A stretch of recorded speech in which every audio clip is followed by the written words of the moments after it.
The Abandoned Room. Audio by Paper 2 Audio. The Abandoned Room. Chapter 1. Catherine hears the sly step of death at the Cedars.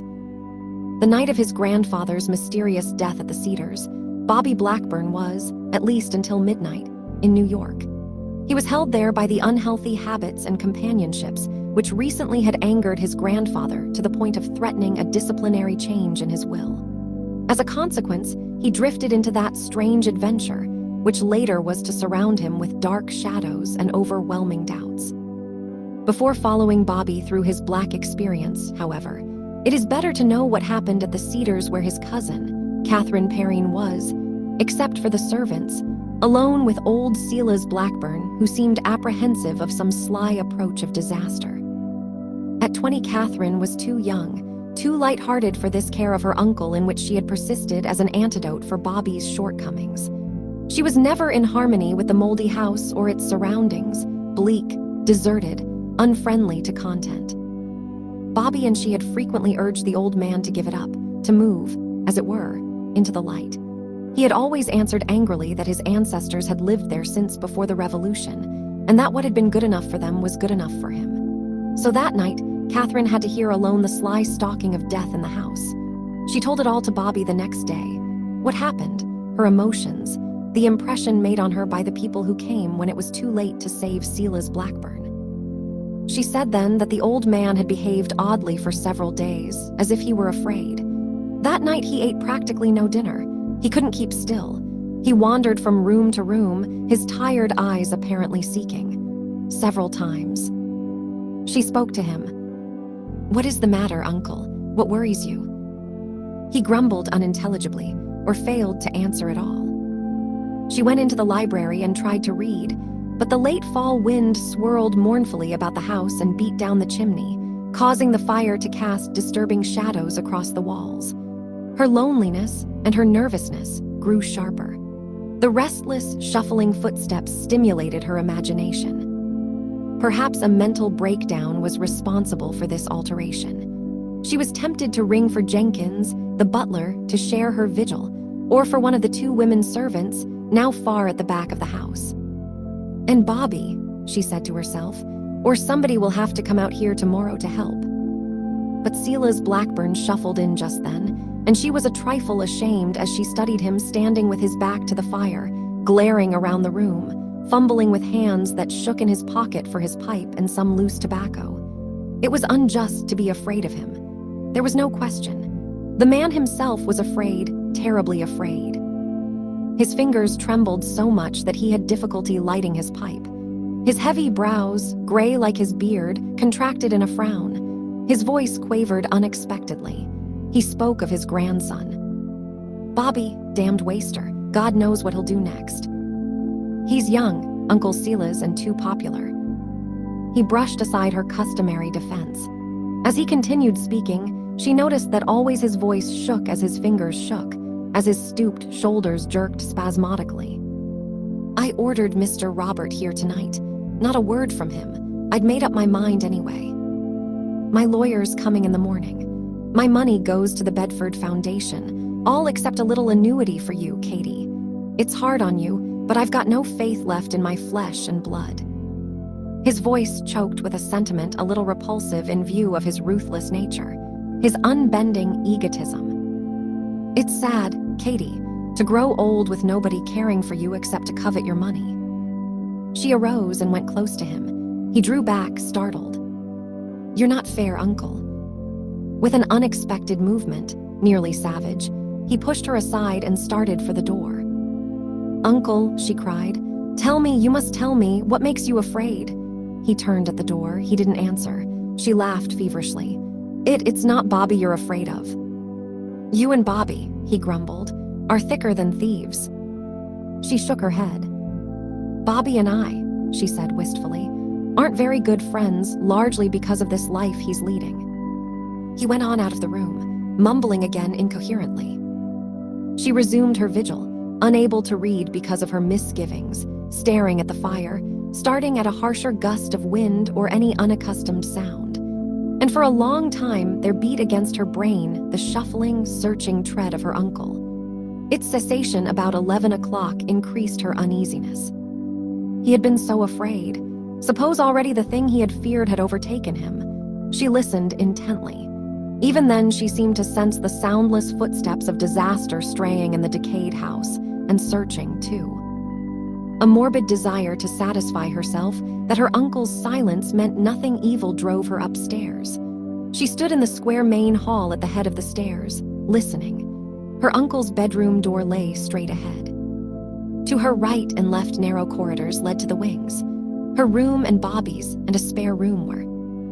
In the right-hand wing, the opposite corridor was seldom used, for the left-hand wing was the oldest portion of the house, and in the march of years too many legends had gathered about it.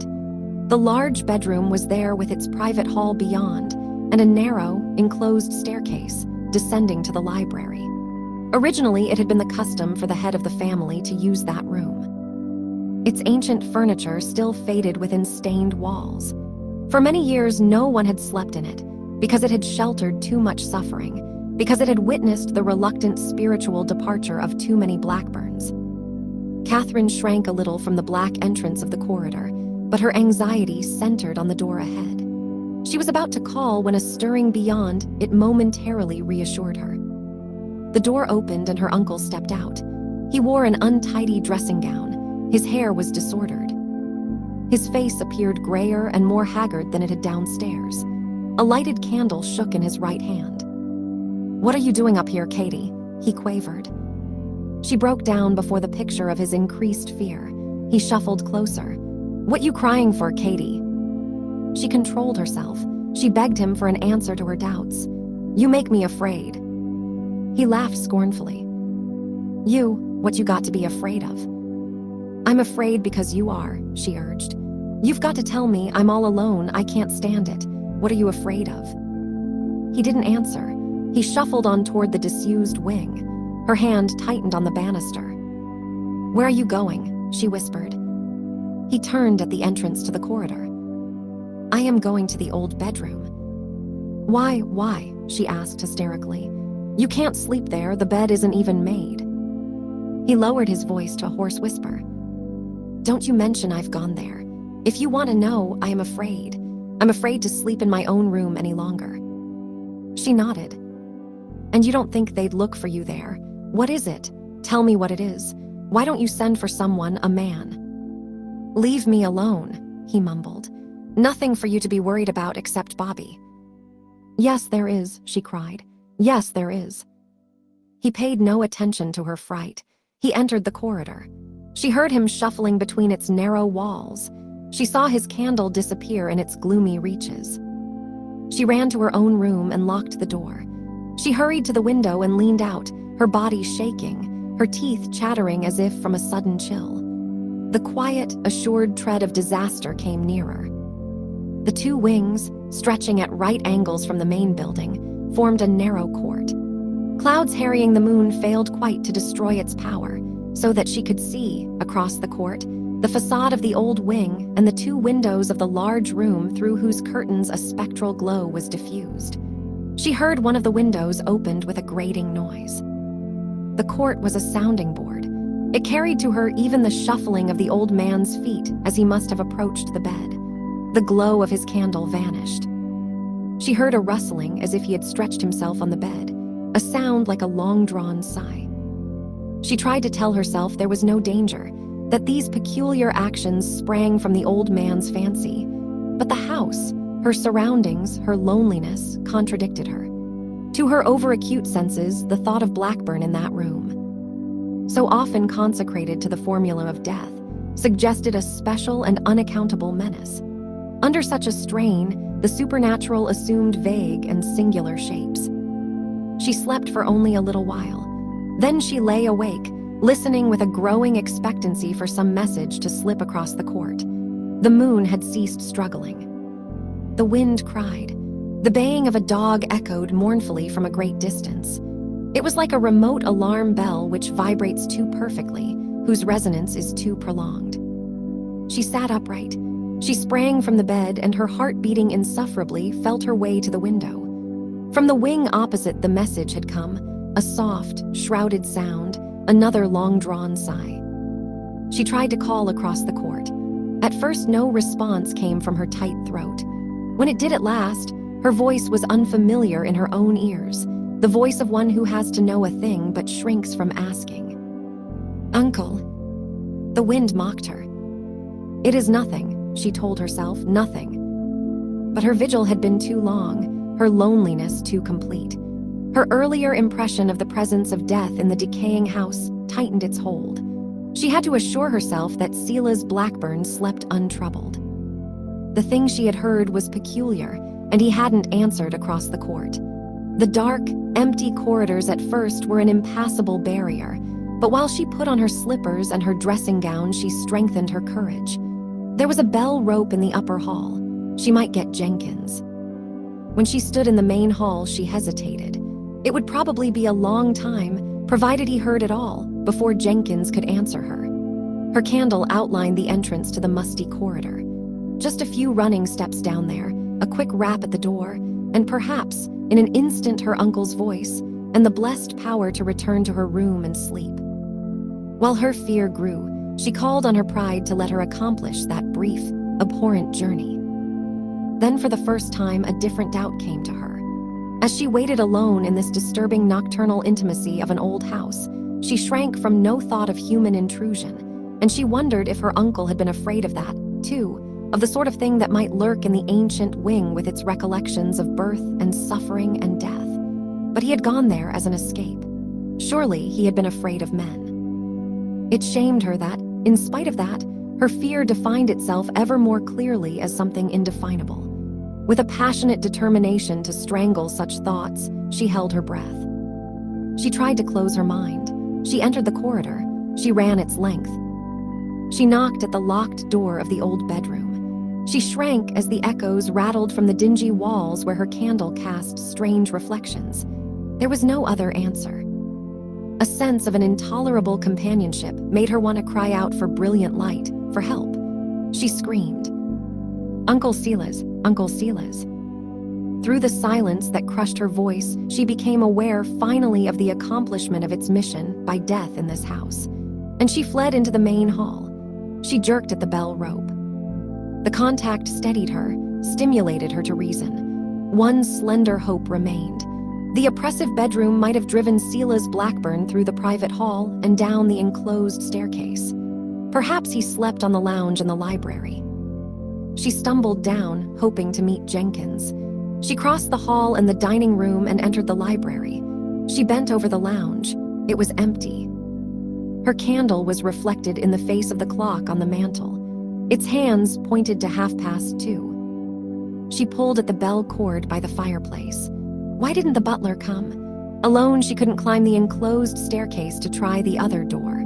It seemed impossible to her that she should wait another instant alone. The butler, as old and as gray as Silas Blackburn, faltered in. He started back when he saw her. "My God, Miss Catherine, what's the matter? You look like death." "There's death," she said. She indicated the door of the enclosed staircase. She led the way with the candle. The paneled, narrow hall was empty. That door, too, was locked, and the key, she knew, must be on the inside. Who is it?" Jenkins asked. "Who would be in that room? Has Mr. Bobby come back?" She descended to the library before answering. She put the candle down and spread her hands. "It's happened, Jenkins, whatever he feared." "Not Mr. Silas." "We have to break in," she said with a shiver. "Get a hammer, a chisel, whatever is necessary." "But if there's anything wrong," the butler objected. "If anybody's been there, the other door must be open." She shook her head. Those two first of all faced that extraordinary puzzle. How had the murderer entered and left the room with both doors locked on the inside, with the windows too high for use? They went to the upper story. She urged the butler into the somber corridor. "We have to know," she whispered. "What's happened beyond those locked doors?" She still vibrated to the feeling of unconformable forces in the old house. Jenkins, she saw, responded to the same superstitious misgivings. He inserted the chisel with maladroit hands. He forced the lock back and opened the door. Dust arose from the long-disused room, flecking the yellow candle flame. They hesitated on the threshold. They forced themselves to enter. Then they looked at each other and smiled with relief, for Silas Blackburn, in his dressing gown, lay on the bed, his placid, unmarked face upturned, as if sleeping. "Why, miss," Jenkins gasped. "He's all right." Almost with confidence, Catherine walked to the bed. "Uncle Silas," she began and touched his hand. She drew back until the walls supported her. Jenkins must have read everything in her face, for he whimpered. "But he looks all right. He can't be. Cold already, if I hadn't touched." The horror of the thing descended upon her, stifling thought. Automatically, she left the room and told Jenkins what to do. After he had telephoned police headquarters in the county seat and had summoned Dr. Groom, a country physician, she sat without words, huddled over the library fire. The detective, a competent man named Howells, and Dr. Groom arrived at about the same time. The detective made Catherine accompany them upstairs while he questioned her. In the absence of the coroner, he wouldn't let the doctor touch the body. "I must repair this lock," he said. "The first thing, so nothing can be disturbed." Dr. Groom, a grim and dark man, had grown silent on entering the room. For a long time, he stared at the body in the candle light, making as much of an examination as he could, evidently, without physical contact. "Why did he ever come here to sleep?" he asked in his rumbling bass voice. "Nasty room, unhealthy room. 10 to 1 you're a formality, policeman. Coroner's a formality." He sneered a little. "I dare say he died what the hard-headed world will call a natural death. Wonder what the coroner'll say." The detective didn't answer. He shot rapid, uneasy glances about the room in which a single candle burned. After a time, he said with an accent of complete conviction, "That man was murdered." Perhaps the doctor's significant words, added to her earlier dread of the abnormal, made Catherine read in the detective's manner an apprehension of conditions unfamiliar to the brutal routine of his profession. Her glances were restless, too. She had a feeling that from the shadowed corners of the faded, musty room, invisible faces mocked the man's stubbornness. All this she recited to Bobby when, under extraordinary circumstances neither of them could have foreseen, he arrived at the Cedars many hours later. Of the earlier portion of the night of his grandfather's death, Bobby retained a minute recollection. The remainder was like a dim, appalling nightmare whose impulse remains hidden. When he went to his apartment to dress for dinner, he found the letter of which Silas Blackburn had spoken to Catherine. It mentioned the change in the will as an approaching fact nothing could alter. Bobby fancied that the old man merely craved the satisfaction of terrorizing him, of casting him out with all the ugly words at his command. Still, a good deal more than $1 million isn't to be relinquished lightly, as long as a chance remains. Bobby had an engagement for dinner. He would think the situation over until after dinner, then he might go. It was, perhaps, unfortunate that at his club he met friends who drew him in a corner and offered him too many cocktails. As he drank, his anger grew, and it wasn't all against his grandfather. He asked himself why during the last few months he had avoided the Cedars, why he had drifted into too vivid a life in New York. It increased his anger that he hesitated to give himself a frank answer. But always at such moments, it was Catherine rather than his grandfather who entered his mind. He had cared too much for her, and lately, beyond question, the bond of their affection had weakened. He raised his glass and drank. He set the glass down quickly as if he would have liked to hide it. A big man, clear-eyed and handsome, walked into the room and came straight to the little group in the corner. Bobby tried to carry it off. "Lo, Hartley, old preacher. You fellows all know Hartley Graham. Sit down. We're going to have a little cocktail." Graham looked at the glasses, shaking his head. "If you've time, Bobby, I'd like a word with you." "No preaching," Bobby bargained. "It isn't Sunday." Graham laughed pleasantly. "It's about money. That talks any day." Bobby edged a way out and followed Graham to an unoccupied room. There the big man turned on him. "See here, Bobby. When are you going out to the Cedars?" Bobby flushed. "You're a dear friend, Hartley, and I've always loved you, but I'm in no mood for preaching tonight. Besides, I've got my own life to lead. He glanced away, my own reasons for leading it.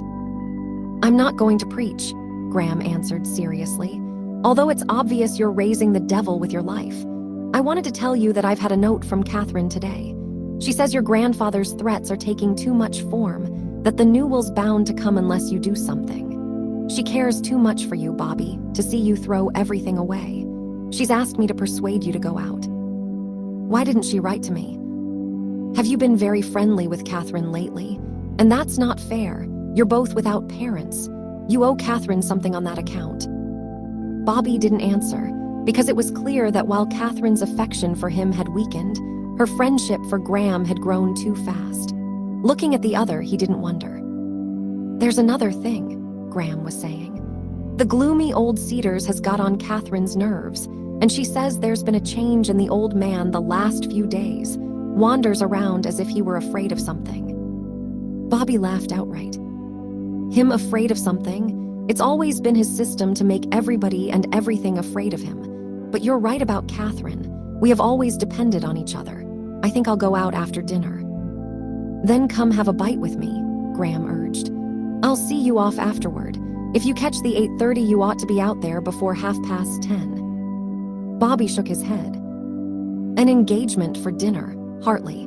I'm expecting Carlos Paredes to pick me up here any minute. Graham's disapproval was belligerent. Why, in the name of heaven, Bobby, do you run around with that damned Panamanian? Steer him off tonight. I've argued with you before. It's unpleasant, I know, but the man carries every mark of crookedness. Easy with my friends, Hartley. You don't understand Carlos. He's good fun when you know him, awfully good fun. So, Graham said, is this sort of thing? Too many cocktails, too much wine. Paredes has the same pleasant, dangerous quality. A club servant entered.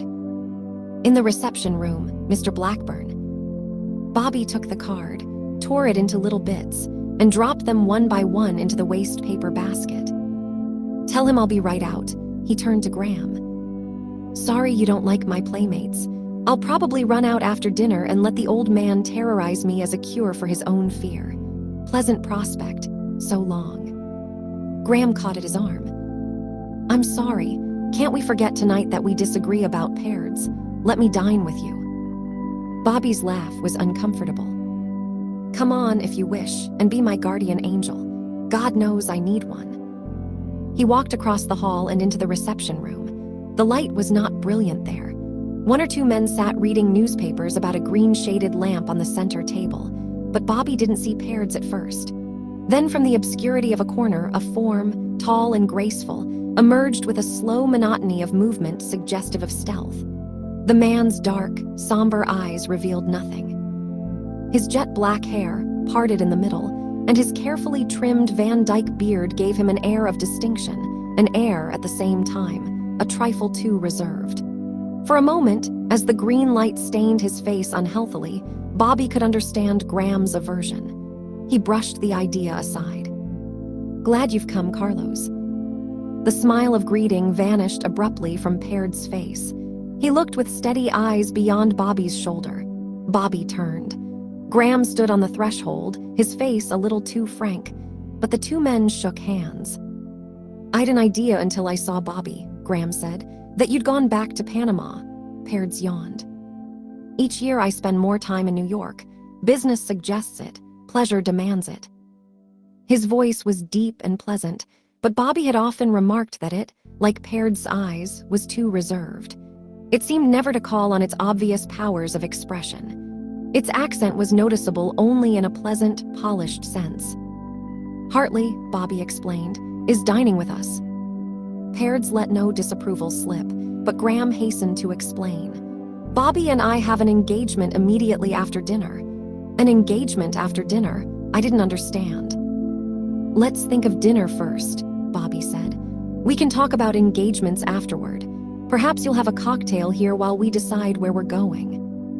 The aperitif I should like very much, Paredes said. About dinner there is nothing to decide. I have arranged everything. There's a table waiting in the fountain room at the sea, and there I have planned a little surprise for you. He wouldn't explain further. While they drank their cocktails, Bobby watched Graham's disapproval grow. The man glanced continually at his watch. In the restaurant, when Pairds left them to produce, as he called it, his surprise, Graham appraised with a frown the voluble people who moved intricately through the hall. "I'm afraid Pairds has planned a thorough evening," he said, "for which he'll want you to pay. Don't be angry, Bobby. The situation is serious enough to excuse facts. You must go to the Cedars tonight. Do you understand? You must go in spite of Pairds, in spite of everything." "Peace until train time," Bobby demanded. He caught his breath. "There they are. Carlos has kept his word. See her, Hartley. She's glorious." A young woman accompanied the Panamanian as he came back through the hall. She appeared more foreign than her guide, the Spanish of Spain rather than of South America. Her clothing was as unusual and striking as her beauty, yet one felt there was more than either to attract all the glances in this room, to set people whispering as she passed. Clearly, she knew her notoriety was no little thing. Pride filled her eyes. Pairds had first introduced her to Bobby a month or more ago. He had seen her a number of times since in her dressing room at the theater where she was featured, or at crowded luncheons in her apartment. At such moments, she had managed to be exceptionally nice to him. Bobby, however, had answered merely to the glamour of her fame, to the magnetic response her beauty always brought in places like this. "Pairds," Graham muttered, "will have a powerful ally. You won't fail me, Bobby. You will go." Bobby scarcely heard. He hurried forward and welcomed the woman. She tapped his arm with her fan. "Little Bobby," she lisped. "I haven't seen very much of you lately, so when Carlos proposed, you see I don't dance until late." "Who is that behind you? Mr. Graham, is it not? He would, maybe, not remember me. I danced at a dinner where you were one night at Mr. Ward's. Even lawyers, I find, take enjoyment in my dancing." "I remember," Graham said. "It is very pleasant we are to dine together." He continued tactlessly. "But, as I've explained to Mr. Pairds, we must hurry. Bobby and I have an early engagement." Her head went up. "An early engagement? I do not often dine in public." "An unavoidable thing," Graham explained. "Bobby will tell you." Bobby nodded. "It's a nuisance, particularly when you're so condescending, Maria." She shrugged her shoulders. With Bobby, she entered the dining room at the heels of Pairds and Graham. Pairds had foreseen everything. There were flowers on the table. The dinner had been ordered. Immediately, the waiter brought cocktails. Graham glanced at Bobby warningly. He wouldn't, as an example Bobby appreciated, touch his own. Maria held hers up to the light. "Pretty yellow things. I never drink them." She smiled dreamily at Bobby. "But see, I shall place this to my lips in order that you may make pretty speeches, and maybe tell me it is the most divine aperitif you have ever drunk." She passed the glass to him, and Bobby, avoiding Graham's eyes, wondering why she was so gracious, emptied it.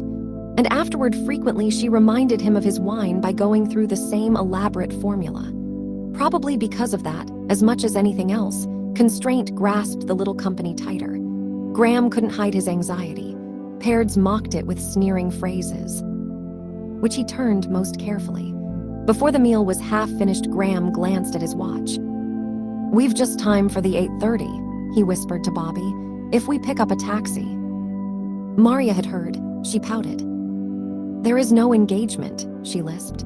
"As sacred as a dinner, no entanglement except marriage that cannot be easily broken. Perhaps I have displeased you, Mr. Graham. Perhaps you fancy I excite unpleasant comment. It is unjust. I assure you my reputation is above reproach." Her dark eyes twinkled. "Certainly in New York." "It isn't that," Graham answered. "We must go, it's not to be evaded." She turned tempestuously. "Am I to be humiliated so? Carlos, why did you bring me? Is all the world to see my companions leave in the midst of a dinner as if I were plague-touched? Is Bobby not capable of choosing his own company?" "You are thoroughly justified, Maria," Pairds said in his expressionless tones. "Bobby, however, has said very little about this engagement. I did not know, Mr. Graham, that you were the arbiter of Bobby's actions. In a way, I must resent your implication that he is no longer capable of caring for himself." Graham accepted the challenge. He leaned across the table, speaking directly to Bobby, ignoring the others. "You've not forgotten what I told you. Will you come while there's time? You must see. I can't remain here any longer." Bobby, hating warfare in his present mood, sought to temporize. "It's all right, Hartley. Don't worry. I'll catch a later train." Maria relaxed. Bobby still chooses for himself. "I'll have enough rumpus," Bobby muttered, "when I get to the Cedars. Don't grudge me a little piece here." Graham arose. His voice was discouraged. "I'm sorry. I'll hope Bobby." Without a word to the others, he walked out of the room. So far, when Bobby tried afterward to recall the details of the evening, everything was perfectly distinct in his memory. The remainder of the meal, made uncomfortable by Maria's sullenness and Paird's sneers, his attempt to recapture the earlier gaiety of the evening by continuing to drink the wine, his determination to go later to the Cedars in spite of Graham's doubt. Of all these things, no particular lacked. He remembered paying the check, as he usually did when he dined with Paird's. He recalled studying the timetable and finding that he had just missed another train. Maria's spirits rose then. He was persuaded to accompany her and Paird's to the music hall. In her dressing room, while she was on the stage, he played with the boxes of makeup, splashing the mirror with various colors while Paird's sat silently watching. The alteration, he was sure, came a little later in the cafe at a table close to the dancing floor. Maria had insisted that Paird's and he should wait there while she changed. "But," he had protested, "I have missed too many trains." She had demanded his timetable, scanning the columns of close figures. "There is one," she had said. "At 12:15, time for a little something in the cafe, and who knows? If you are agreeable, I might forgive everything and dance with you once, Bobby, on the public floor." So he sat for some time, expectant, with Paird's, watching the boisterous dancers, listening to the violent music, sipping absent-mindedly at his glass. He wondered why Paird's had grown so quiet. "I mustn't miss that 12:15, he said. "You know, Carlos, you weren't." Quite fair to Hartley. He's a splendid fellow. Roomed with me at college, played on same team and all that. Only wanted me to do the right thing. Must say it was the right thing. I won't miss that 12:15. "Graham," Paird's sneered, "is a wonderful type, Apollo in the flesh and Billy Sunday in the conscience." Then, as Bobby started to protest, Maria entered, more dazzling than at dinner. And the dancers swayed less boisterously, the chatter at the tables subsided, the orchestra seemed to hesitate as a sort of obeisance. A man Bobby had never seen before followed her to the table. His middle-aged figure was loudly clothed. His face was coarse and clean-shaven. He acknowledged the introductions sullenly. "I've only a minute," Bobby said to Maria. He continued, however, to raise his glass indifferently to his lips. All at once his glass shook. Maria's dark and sparkling face became blurred. He could no longer define the features of the stranger. He had never before experienced anything of the kind. He tried to account for it, but his mind became confused. "Maria," he burst out, "why are you looking at me like that?" Her contralto laugh rippled. "Bobby looks so funny. Carlos, little Bobby looks so queer. What is the matter with him?" Bobby's anger was lost in the increased confusion of his senses, but through that mental turmoil tore the thought of Graham and his intention of going to the Cedars. With shaking fingers, he dragged out his watch. He couldn't read the dial. He braced his hands against the table, thrust back his chair, and arose. The room tumbled about him. Before his eyes, the dancers made long, nebulous bands of color in which nothing had form or coherence. Instinctively, he felt he hadn't dined recklessly enough to account for these amazing symptoms. He was suddenly afraid. "Carlos," he whispered. He heard Maria's voice dimly. "Take him home." A hand touched his arm. With a supreme effort of will, he walked from the room, guided by the hand on his arm. And always his brain recorded fewer and fewer impressions for his memory to struggle with later. At the cloakroom, someone helped him put on his coat. He was walking down steps. He was in some kind of a conveyance. He didn't know what it was. An automobile, a carriage, a train. He didn't know. He only understood that it went swiftly, swaying from side to side through a sable pit. Whenever his mind moved at all, it came back to that sensation of a black pit in which he remained suspended, swinging from side to side, trying to struggle up against impossible odds. Once or twice words flashed like fire through the pit. Tyrant, fool to go. From a long immersion deeper in the pit, he struggled frantically. He must get out. Somehow he must find wings. He realized that his eyes were closed. He tried to open them and failed. So the pit persisted, and he surrendered himself as one accepts death to its hateful blackness. Abruptly, he experienced a momentary release. There was no more swaying, no more movement of any kind. He heard a strange, melancholy voice, whispering without words, always whispering with a futile perseverance, as if it wished him to understand something it could not express. What is it trying to tell me? He asked himself. Then he understood. It was the voice of the wind, and it tried to tell him to open his eyes, and he found that he could. But in spite of his desire, they closed again almost immediately. Yet, from that swift glimpse, a picture outlined itself later in his memory. In the midst of wild, rolling clouds, the moon was a drowning face. Stunted trees bent before the wind like puny men who strained impotently to advance. Over there was one more like a real man, a figure, Bobby thought, with a black thing over its face, a mask. This is the forest near the cedars, Bobby said to himself. I've come to face the old devil after all. He heard his own voice, harsh, remote, unnatural, speaking to the dim figure with a black mask that waited half hidden by the straining trees. Why am I here in the woods near the cedars? And he thought the thing answered. Because you hate your grandfather. Bobby laughed, thinking he understood. The figure in the black mask that accompanied him was his conscience. He could understand why it went masked. The wind resumed its whispering. The figures, straining like puny men, fought harder. The drowning face disappeared, wet and helpless. Bobby felt himself sinking back into the sable pit. I don't want to go, he moaned. A long time afterward, he heard a whisper again, and he wondered if it was the wind or his conscience. He laughed through the blackness because the words seemed so absurd. Take off your shoes and carry them in your hand. Always do that. It is the only safe way. He laughed again, thinking, what a careful conscience.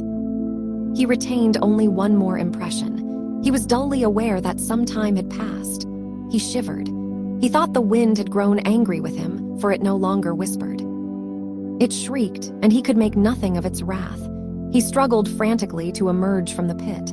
The quality of the blackness deepened. His fright grew. He felt himself slipping, slowly at first, then faster down into impossible depths, and there was nothing at all he could do to save himself. Go away, for God's sake, go away. Bobby thought he was speaking to the somber figure in the mask. His voice aroused him to one more effort at escape, but he felt that there was no use. He was too deep. Something hurt his eyes. He opened them, and for a time was blinded by a narrow shaft of sunlight resting on his face.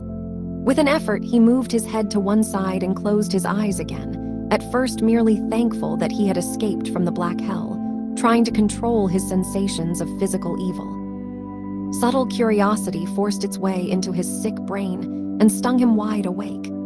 This time his eyes remained open, staring about him, dilating with a wilder fright than he had experienced in the dark mazes of his nightmare adventure. He had never seen this place before. He lay on the floor of an empty room. The shaft of sunlight that had aroused him entered through a crack in one of the tightly drawn blinds. There were dust and grime on the wails, and cobwebs clustered in the corners. In the silent, deserted room, the beating of his heart became audible. He struggled to a sitting posture. He gasped for breath. He knew it was very cold in here, but perspiration moistened his face.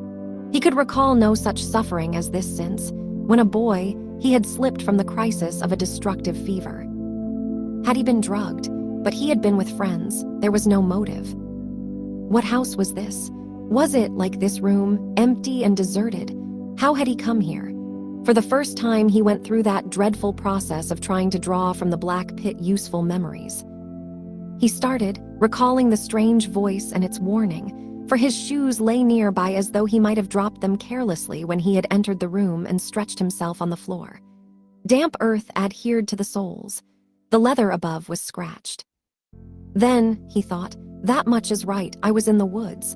What was I doing there, that dim figure, my imagination? He suffered the agony of a man who realizes that he has wandered unawares in strange places and retains no recollection of his actions, of his intentions. He went back to that last unclouded moment in the cafe with Maria, Pairds, and the stranger. Where had he gone after he had left them? He had looked at his watch. He had told himself he must catch the 12:15 train. He must have gone from the restaurant, proceeding automatically, and caught the train. That would account for the sensation of motion in a swift vehicle, and perhaps there had been a taxi cab to the station. Doubtless in the woods near the cedars he had decided it was too late to go in, or that it was wiser not to. He had answered to the necessity of sleeping somewhere. But why had he come here? Where, indeed, was he? At least he could answer that. He drew on his shoes, a pair of patent leather pumps. He fumbled for his handkerchief, thinking he would brush the earth from them. He searched each of his pockets. His handkerchief was gone. No matter. He got to his feet, lurching for a moment dizzily. He glanced with distaste at his rumpled evening clothing. To hide it as far as possible, he buttoned his overcoat collar about his neck. On tiptoe, he approached the door, and with the emotions of a thief, opened it quietly. He sighed. The rest of the house was as empty as this room. The hall was thick with dust. The rear door by which he must have entered stood half open. The lock was broken and rusty. He commenced to understand. There was a deserted farmhouse less than 2 miles from the cedars. Since he had always known about it, it wasn't unusual he should have taken shelter there after deciding not to go into his grandfather. He stepped through the doorway to the unkempt yard about whose tumbled fences the woods advanced thickly. He recognized the place. For some time he stood ashamed, yet fair enough to seek the cause of his experience in some mental unhealth deeper than any reaction from last night's folly. He glanced at his watch. It was after 2 o'clock. The mournful neighborhood, the growing chill in the air, the sullen sky, urged him away. He walked down the road.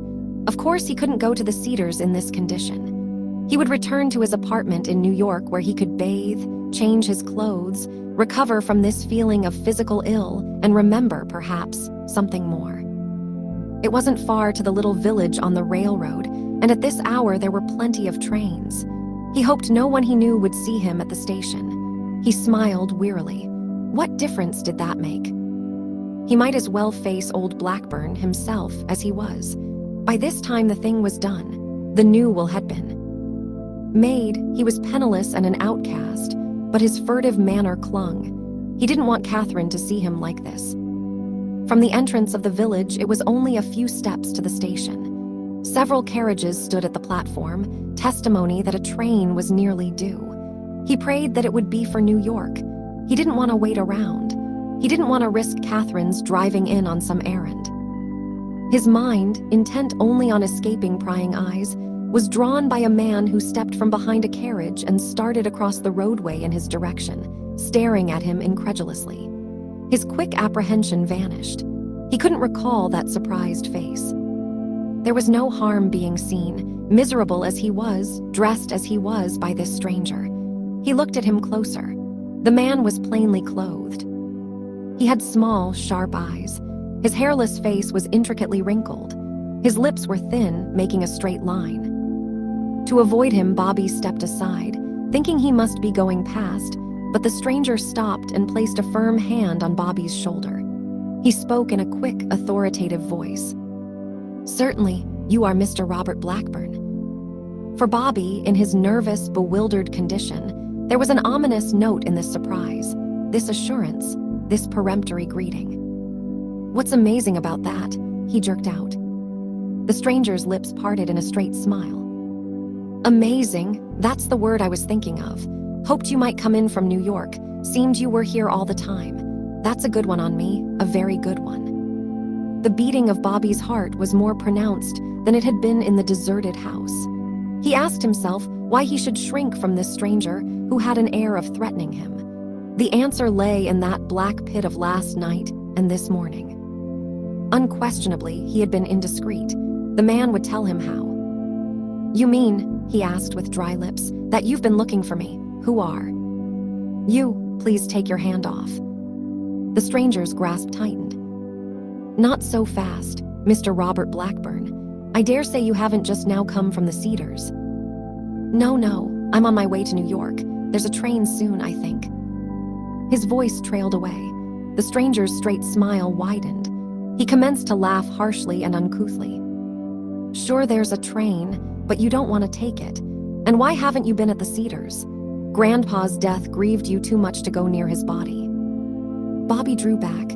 The shock robbed him for a moment of the power to reason. "Dead, the old man, how?" The stranger's smile faded. "Here it is nearly 3 o'clock in the afternoon, and you're all dressed up for last night. That's lucky." Bobby couldn't meet the narrow eyes. "Who are you?" The stranger, with his free hand, threw back his coat lapel. "My name's Howells. I'm a county detective. I'm on the case because your grandfather died very strangely. He was murdered, very cleverly murdered. Queerest case I've ever handled. What do you think?" In his own ears, Bobby's voice sounded as remote and unreal as it had through the blackness last night. "Why do you talk to me like this?" "Because I tell you I'm on the case, and I want you to turn about and go straight to the Cedars." "This is absurd. You mean you suspect you're placing me under arrest?" The detective's straight smile returned. "How we jump at conclusions. I'm simply telling you not to bother me with questions. I'm telling you to go straight to the Cedars where you'll stay. Understand? You'll stay there until you're wanted, until you're wanted." The merciless repetition settled it for Bobby. He knew it would be dangerous to talk or argue. Moreover, he craved an opportunity to think, to probe farther into the black pit. He turned and walked away. When he reached the last houses, he glanced back. The detective remained in the middle of the road, staring after him with that straight and satisfied smile. Bobby walked on, his shaking hands tightly clenched, muttering to himself. "I've got to remember. Good God, I've got to remember. It's the only way I can ever know he's not right, that I'm not a murderer." Chapter 2. The case against Bobby. Bobby hurried down the road in the direction of the Cedars. Always, he tried desperately to recall what had occurred during those black hours last night and this morning before he had awakened in the empty house near his grandfather's home. All that remained were his sensation of travel in a swift vehicle, his impression of standing in the forest near the Cedars, his glimpse of the masked figure which he had called his conscience, the echo in his brain of a dreamlike voice saying, "Take off your shoes and carry them in your hand. Always do that. It's the only safe way." These facts, then, alone were clear to him. He had wandered, unconscious, in the neighborhood. His grandfather had been strangely murdered. The detective who had met him in the village practically accused him of the murder, and he couldn't remember. He turned back to his last clear recollections. When he had experienced his first symptoms of slipping consciousness, he had been in the cafe in New York with Carlos Paredes, Maria, the dancer, and a strange man whom Maria had brought to the table. Through them he might, to an extent, trace his movements, unless they had put him in a cab, thinking he would catch the train of which he had talked for the Cedars. Already the forest crowded the narrow, curving road. The Blackburn place was in the midst of an arid thicket of stunted pines, oaks, and cedars. Old Blackburn had never done anything to improve the estate or its surroundings. Steadily during his lifetime, it had grown more gloomy, less habitable. With the silent forest thick about him, Bobby realized that he was no longer alone. A crackling twig or a loose stone struck by a foot might have warned him. He went slower, glancing restlessly over his shoulder. He saw no one, but that idea of stealthy pursuit persisted. Undoubtedly, it was the detective, Howells, who followed him, hoping, perhaps, that he would make some mad effort at escape. "That," he muttered, "is probably the reason he didn't arrest me at the station." Bobby, however, had no thought of escape. He was impatient to reach the Cedars where he might learn all that Howells hadn't told him about his grandfather's death. A high wooden fence straggled through the forest. The driveway swung from the road through a broad gateway. The gate stood open. Bobby remembered that it had been old Blackburn's habit to keep it closed. He entered and hurried among the trees to the edge of the lawn in the center of which the house stood. Feeling as guilty as the detective thought him, he paused there and examined the house for some sign of life. At first it seemed as dead as the forest stripped by autumn, almost as gloomy and arid as the wilderness which straggled close about it. He had no eye for the symmetry of its wings, which formed the court in the center of which an abandoned fountain stood. He studied the windows, picturing Catherine alone, surrounded by the complications of this unexpected tragedy. His feeling of an inimical watchfulness persisted. A clicking sound swung him back to the house. The front door had been opened, and in the black frame of the doorway, as he looked, Catherine and Graham appeared, and he knew the resolution of his last doubt was at hand. Catherine had thrown a cloak over her graceful figure. Her sunny hair strayed in the wind, but her face, while it had lost nothing of its beauty, projected even at this distance a sense of weariness, of anxiety, of utter fear. Bobby was grateful for Graham's presence. It was like the man to assume his responsibilities, to sacrifice himself in his service. He straightened. He must meet these two. Through his own wretched appearance and position he must develop for Catherine more clearly than ever Graham's superiority. He stepped out, calling softly. "Catherine." She started. She turned in his direction and came swiftly toward him. She spread her hands. Bobby, where have you been?" There were tears in her eyes. They were like tears that have been too long coming. He took her hands. Her fingers were cold. They twitched in his. "Look at me, Catherine," he said hoarsely. "I'm sorry." Graham came up. He spoke with apparent difficulty. "You've not been home. Then what happened last night? Quick, tell us what you did, everything." "I've seen the detective," he answered. "He's told you too. Be careful. I think he's back there, watching and listening."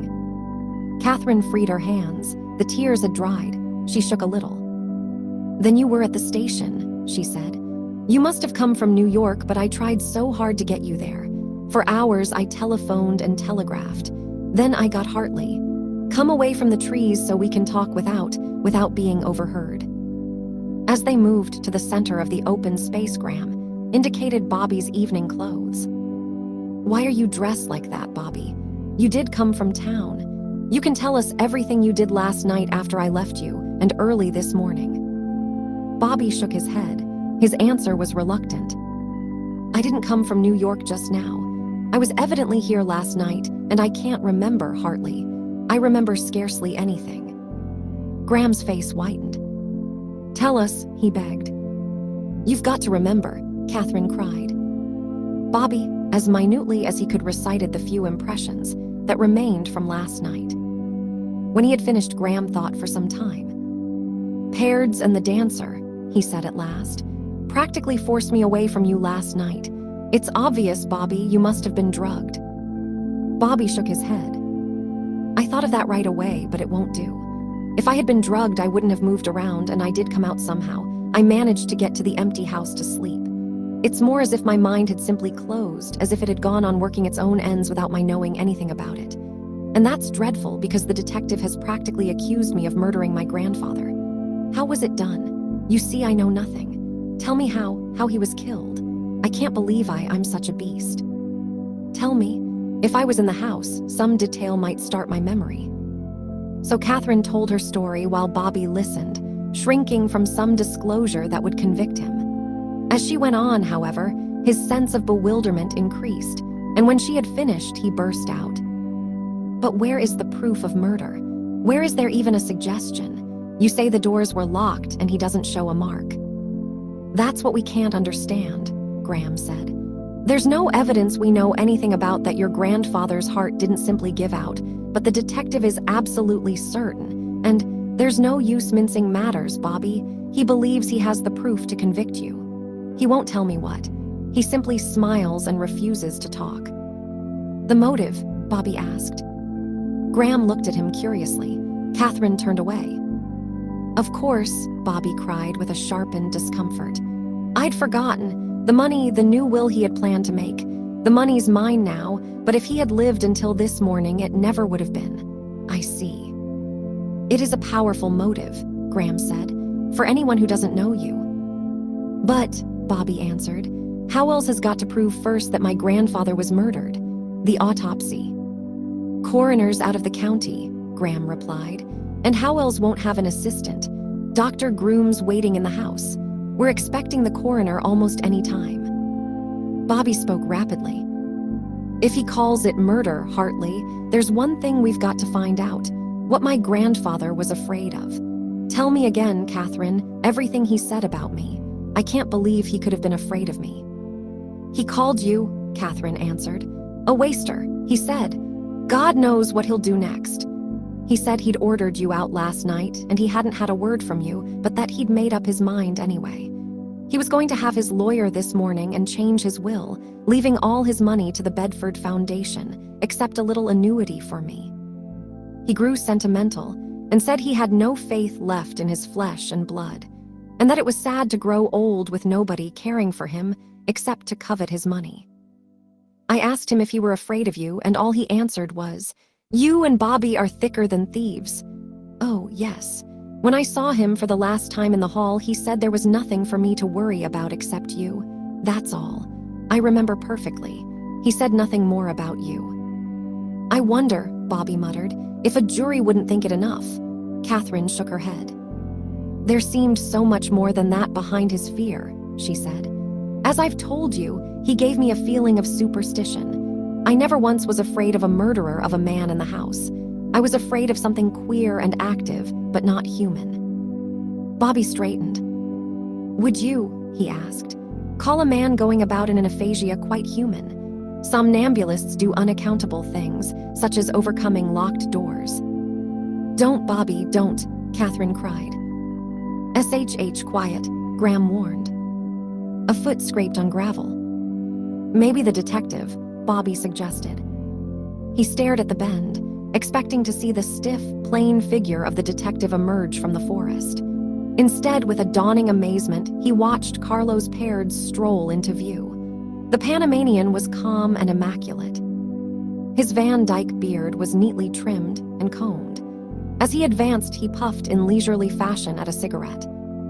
Graham flushed. After last night, he has the nerve. Be decent to him, Bobby urged. He might help me, might clear up last night. I wonder, Graham mused, to what extent he could clear it up if he wished. Pairds threw his cigarette away as he came closer. Solemnly, he shook hands with Catherine and Bobby, expressing a profound sympathy. Even then, Bobby remarked that those reserved features let slip no positive emotion. The man turned to Graham. Our little difference of last evening, he said suavely, will, I hope, evaporate in this atmosphere of unexpected sorrow. If I was in the wrong, I deeply regret it. My one wish now is to join you in being of use to Bobby and Miss Catherine in their bereavement. I saw the account in a paper at luncheon. I came as quickly as possible. Graham answered this smooth effrontery with a blunt question. Do you know that Bobby is in very real trouble, that he may be implicated in Mr. Blackburn's death? Pairds flung up his hands, but Bobby, looking for emotion in the sallow face, then found none. Pairds' features, it occurred to him, were exactly like a mask. Bobby checked himself. In his unhealthy way, Pairds had been a good friend. The man's voice flowed smoothly, demanding particulars. But this, he said, when they had told him what they could, changes the situation. I must stay here. I must watch that detective and learn what he has up his sleeve. Graham turned away. I've tried. Maybe you'll succeed better than I. Then you'll excuse me, Pairds said quickly. I should like your permission to telephone to my hotel in New York for some clothing. I want to see this through. The three looked at each other. Catherine and Graham seemed about to speak. Bobby wouldn't let them. Carlos, he said, you might help me. I'm almost afraid to ask. What happened in the cafe last night? The last thing I remember distinctly is sitting there with you and Maria and a stranger she had introduced. I didn't get his name. What did I do? Did anyone leave the place with me? Pairds smiled a little, shaking his head. You behaved as if Mr. Graham's earlier fears had been accomplished. You insisted you were going to catch your train. I didn't think it wise, so I went to the cloakroom with you, intending to see you home. Somehow, just the same, you gave me the slip. "You oughtn't to have let him get away," Graham said. Peards shrugged his shoulders. "You weren't there. You don't know how sly Bobby was." "I suppose it's useless to ask," Graham said. "You saw nothing put in his wine." Peards laughed. "Is it likely? Certainly not. I should have mentioned it. I should have stopped such a thing. What do you think I am, Mr. Graham?" "Sorry," Graham said. "You must understand we can't let any leads slip. This stranger Maria brought up." "I didn't catch his name," Peards answered. "I'd never seen him before. I gathered he was a friend of hers, connected with the profession. Now I shall telephone with your permission, Miss Catherine, and don't you worry, Bobby. I will see you through. But we can't do much until the coroner comes, until the detective can be made to talk." Catherine hesitated for a moment, then she surrendered. "Please go with him, Hartley, and make him as comfortable as you can in this unhappy house." Catherine detained Bobby with a nod. He saw the others go. He shrank in his mental and physical discomfort from this isolation with her. As soon as the door was closed, she touched his hand. She burst out passionately. "I don't believe it, Bobby. I'll never believe it no matter what happens." "It's sweet of you, Catherine," he said huskily. "That helps when you don't know what to believe yourself." "Don't talk that way. Such a crime would never have entered your head under any conditions. Only, Bobby, it ought never to have happened. You ought never to have been in this position. Why have you been friendly with people like that Spaniard? What can he want, forcing himself here? At any rate, you'll never lead that sort of life again." Her fingers sought his. He clasped them firmly. "If I get past this," he said, "I'll always look you straight in the eye, Catherine. It was mad, silly. You don't quite understand." He broke off, glancing at the door through which Graham had disappeared. "Then remember," she said softly, "I don't believe it." She released his hand, sighing. "That's all I can say, all I can do now. You're ill, Bobby. Go in, rest for a while. When you've had sleep, you may remember something." He shook his head. He walked slowly with her to the house. As he climbed the stairs, he heard Peards telephoning. He couldn't understand the man's insistence on remaining where clearly he was an intruder. He entered his bedroom, which he had occupied only once or twice during the last few months. The place seemed unfamiliar. As he bathed and dressed, his sense of strangeness grew, and he understood why. The last time he had been here, he had stood in no personal danger. There had been no black parenthesis in his life during the stretch of which he might have committed an unspeakable crime. For he couldn't believe as firmly as Catherine did. Since he couldn't remember, he might have done anything. "Come," he called in response to a stealthy rapping at the door. Stealth, it occurred to him, had, since last night, become a stern condition of his life. Graham entered and noiselessly closed the door. "I had a chance to slip in," he explained. "Peards is wandering about the place. I'd give a lot to know what he's after at the Cedars. Catherine is in her room, trying to rest after last night, I fancy." "And," Bobby asked, "the detective Howells?" "If he's back from the station," Graham answered. "He's keeping low. I wonder if it was he or Peards who followed you through the woods." "Why should Carlos have followed me?" Bobby asked. "I've been thinking it over, Hartley. It isn't a bad scheme having him here, since you think he hasn't told all he knows."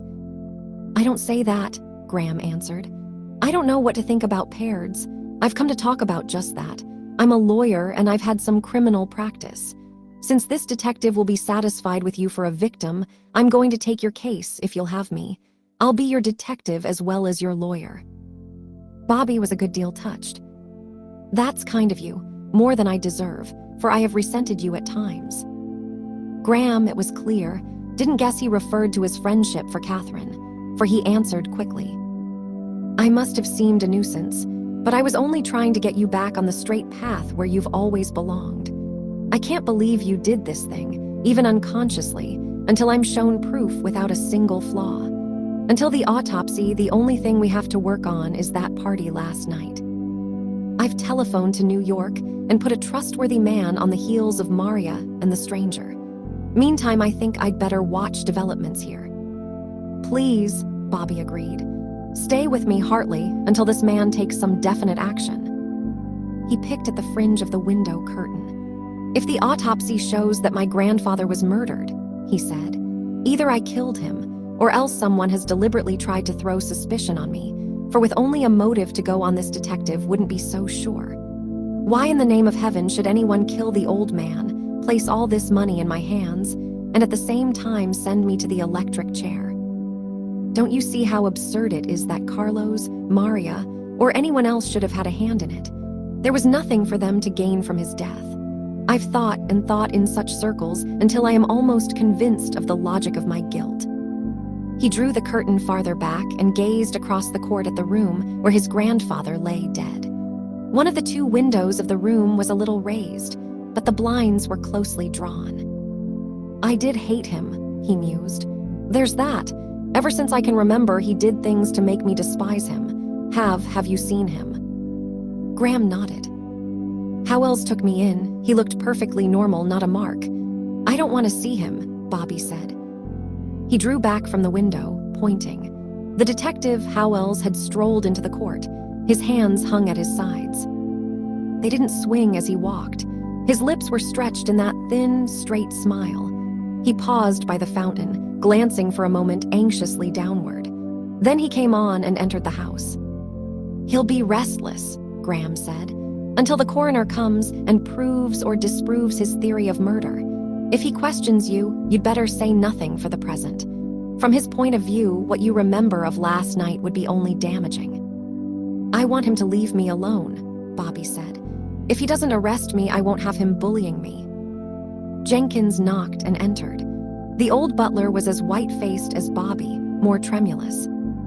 The policeman, sir. He's asking for you. Tell him I don't wish to see him. The detective, himself, stepped from the obscurity of the hall, smiling his queer smile. Ah, you are here, Mr. Blackburn. I'd like a word with you. He turned to Graham and Jenkins. Alone, if you please. Bobby mutely agreed, and Graham and the butler went out.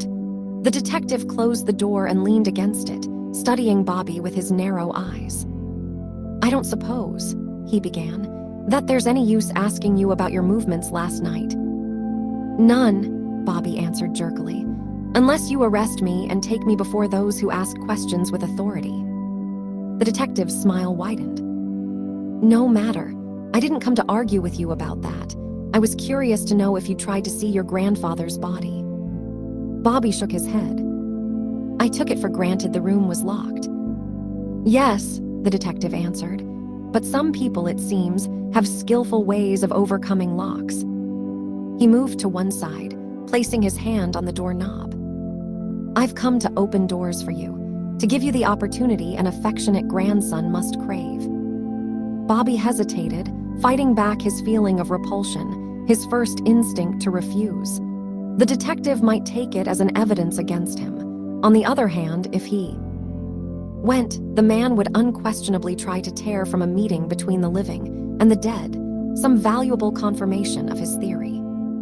Well, the detective said, what's the matter? Thought the least I could do was to give you a chance. Wouldn't do it for everybody. Then everybody hasn't your affectionate nature. Bobby advanced. For God's sake, stop mocking me. I'll go since you wish. The detective opened the door and stood aside to let Bobby pass. Dare say you know the room, the way to it. Bobby didn't answer. He went along the corridor and into the main hall where Catherine had met Silas Blackburn last night. He fought back his aversion and entered the corridor of the old wing. He heard the detective behind him. He was aware of the man's narrow eyes watching him with a malicious assurance. Bobby, with a feeling of discomfort, sprung in part from the gloomy passageway, paused before the door his grandfather had had the unaccountable whim of entering last night. The detective took a key from his pocket and inserted it in the lock. Had some trouble repairing the lock this morning, he said. That fellow Jenkins entered with a heavy hand, a good deal heavier than whoever was here before him. He opened the door. Queerest case I've ever seen, he mumbled. Step in, Mr. Blackburn. Because of the drawn blinds, the room was nearly as dark as the corridor. Bobby entered slowly, his nerves taut. Against the farther wall, the bed was like an enormous shadow, without form. Stay where you are, the detective warned. Until I give you more light. You know, I wouldn't want you to touch anything, because the room is exactly as it was when he was murdered." Bobby experienced a swift impulse to strangle the brutal word in the detective's throat. But he stood still while the man went to the bureau, struck a match, and applied it to a candle. The wick burned reluctantly.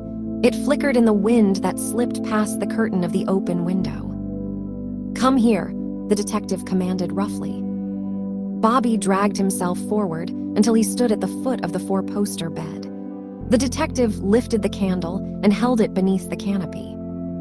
"You look all you want now, Mr. Robert Blackburn," he said grimly. Bobby conquered the desire to close his eyes, to refuse to obey. He stared at his grandfather, and a feeling of wonder grew upon him. For Silas Blackburn rested peacefully in the great bed. His eyes were closed. The thick gray brows were no longer gathered in the frown too familiar to Bobby. The face with its gray beard retained no fear, no record of a great shock. Bobby glanced at the detective, who bent over the bed, watching him out of his narrow eyes. "Why," he asked simply, "do you say he was murdered?" "He was murdered," the detective answered. "Murdered in cold blood, and look you here, young fellow, I know who did it.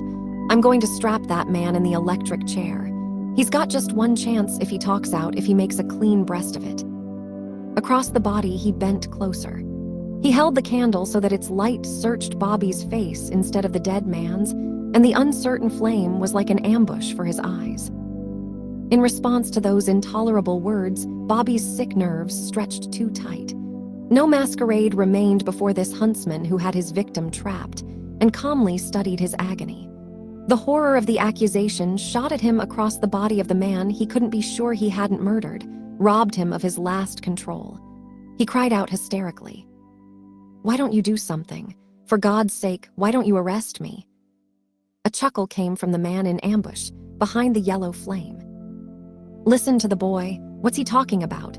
Grief for his grandfather, that's what it is, grief." "Stop," Bobby shouted. "It's what you've been accusing me with ever since you stopped me at the station." He indicated the silent form of the old man. "You keep telling me I murdered him.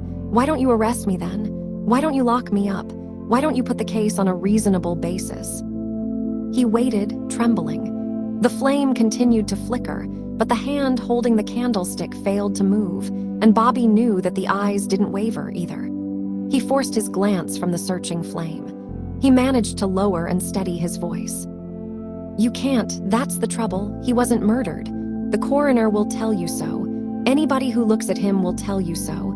Since you haven't the nerve to arrest me, I'm going. I'm glad to have had this out with you. Understand, I'm my own master. I do what I please. I go where I please." At last, the candle moved to one side. The detective straightened and walked to Bobby. The multitude of small lines in his face twitched. His voice was too cold for the fury of his words. "That's just what I want you to do, damn you. Anything you please. I'm accusing nobody, but I'm getting somebody. I've got somebody right now for this old man's murder. My man's going to writhe and burn in the chair, confession or no confession. Now get out of this room since you're so anxious, and don't come near it again." Bobby went. At the end of the corridor, he heard the closing of the door, the scraping of the key. He was afraid the detective might follow him to his room to heckle him further. To avoid that, he hurried to the lower floor. He wanted to be alone.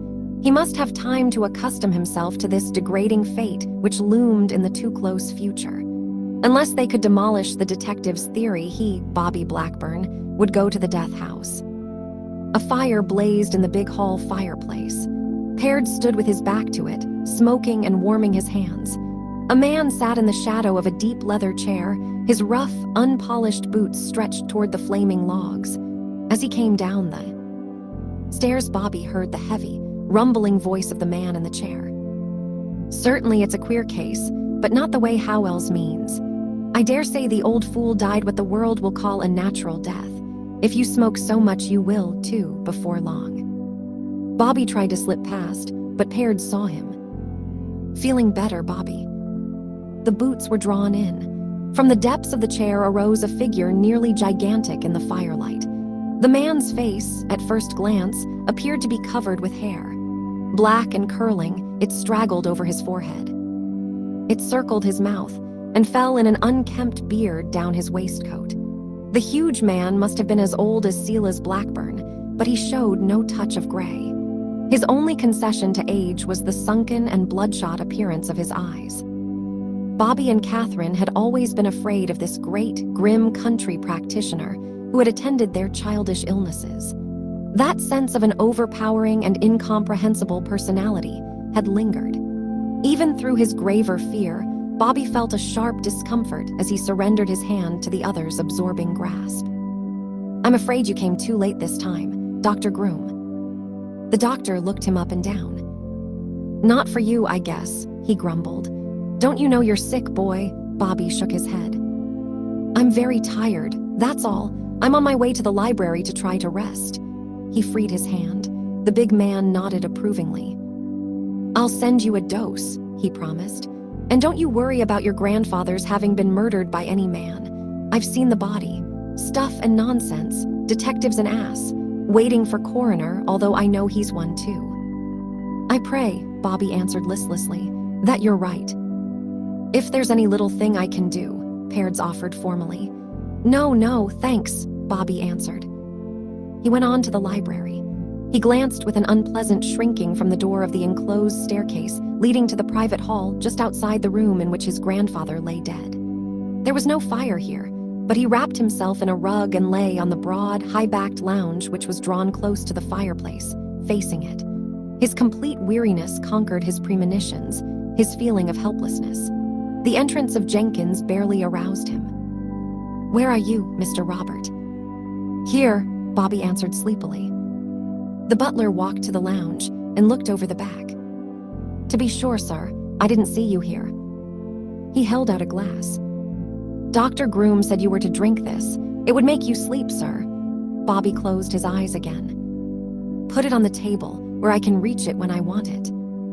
"Yes, sir, Mr. Robert, the policeman. Did he say anything, if I might make so bold as to ask?" "Go away," Bobby groaned. "Leave me in peace." And peace for a little time came to him. It was the sound of voices in the room that aroused him. He lay for a time, scarcely knowing where he was, but little by little the sickening truth came back, and he realized that it was Graham and the detective, Howells, who talked close to the window, and Graham had already fulfilled his promise. Bobby didn't want to eavesdrop, but it was patent he would embarrass Graham by disclosing himself now, and it was likely Graham would be glad of a witness to anything the detective might say. It was still light. A ray from the low sun entered the window and rested on the door of the enclosed staircase.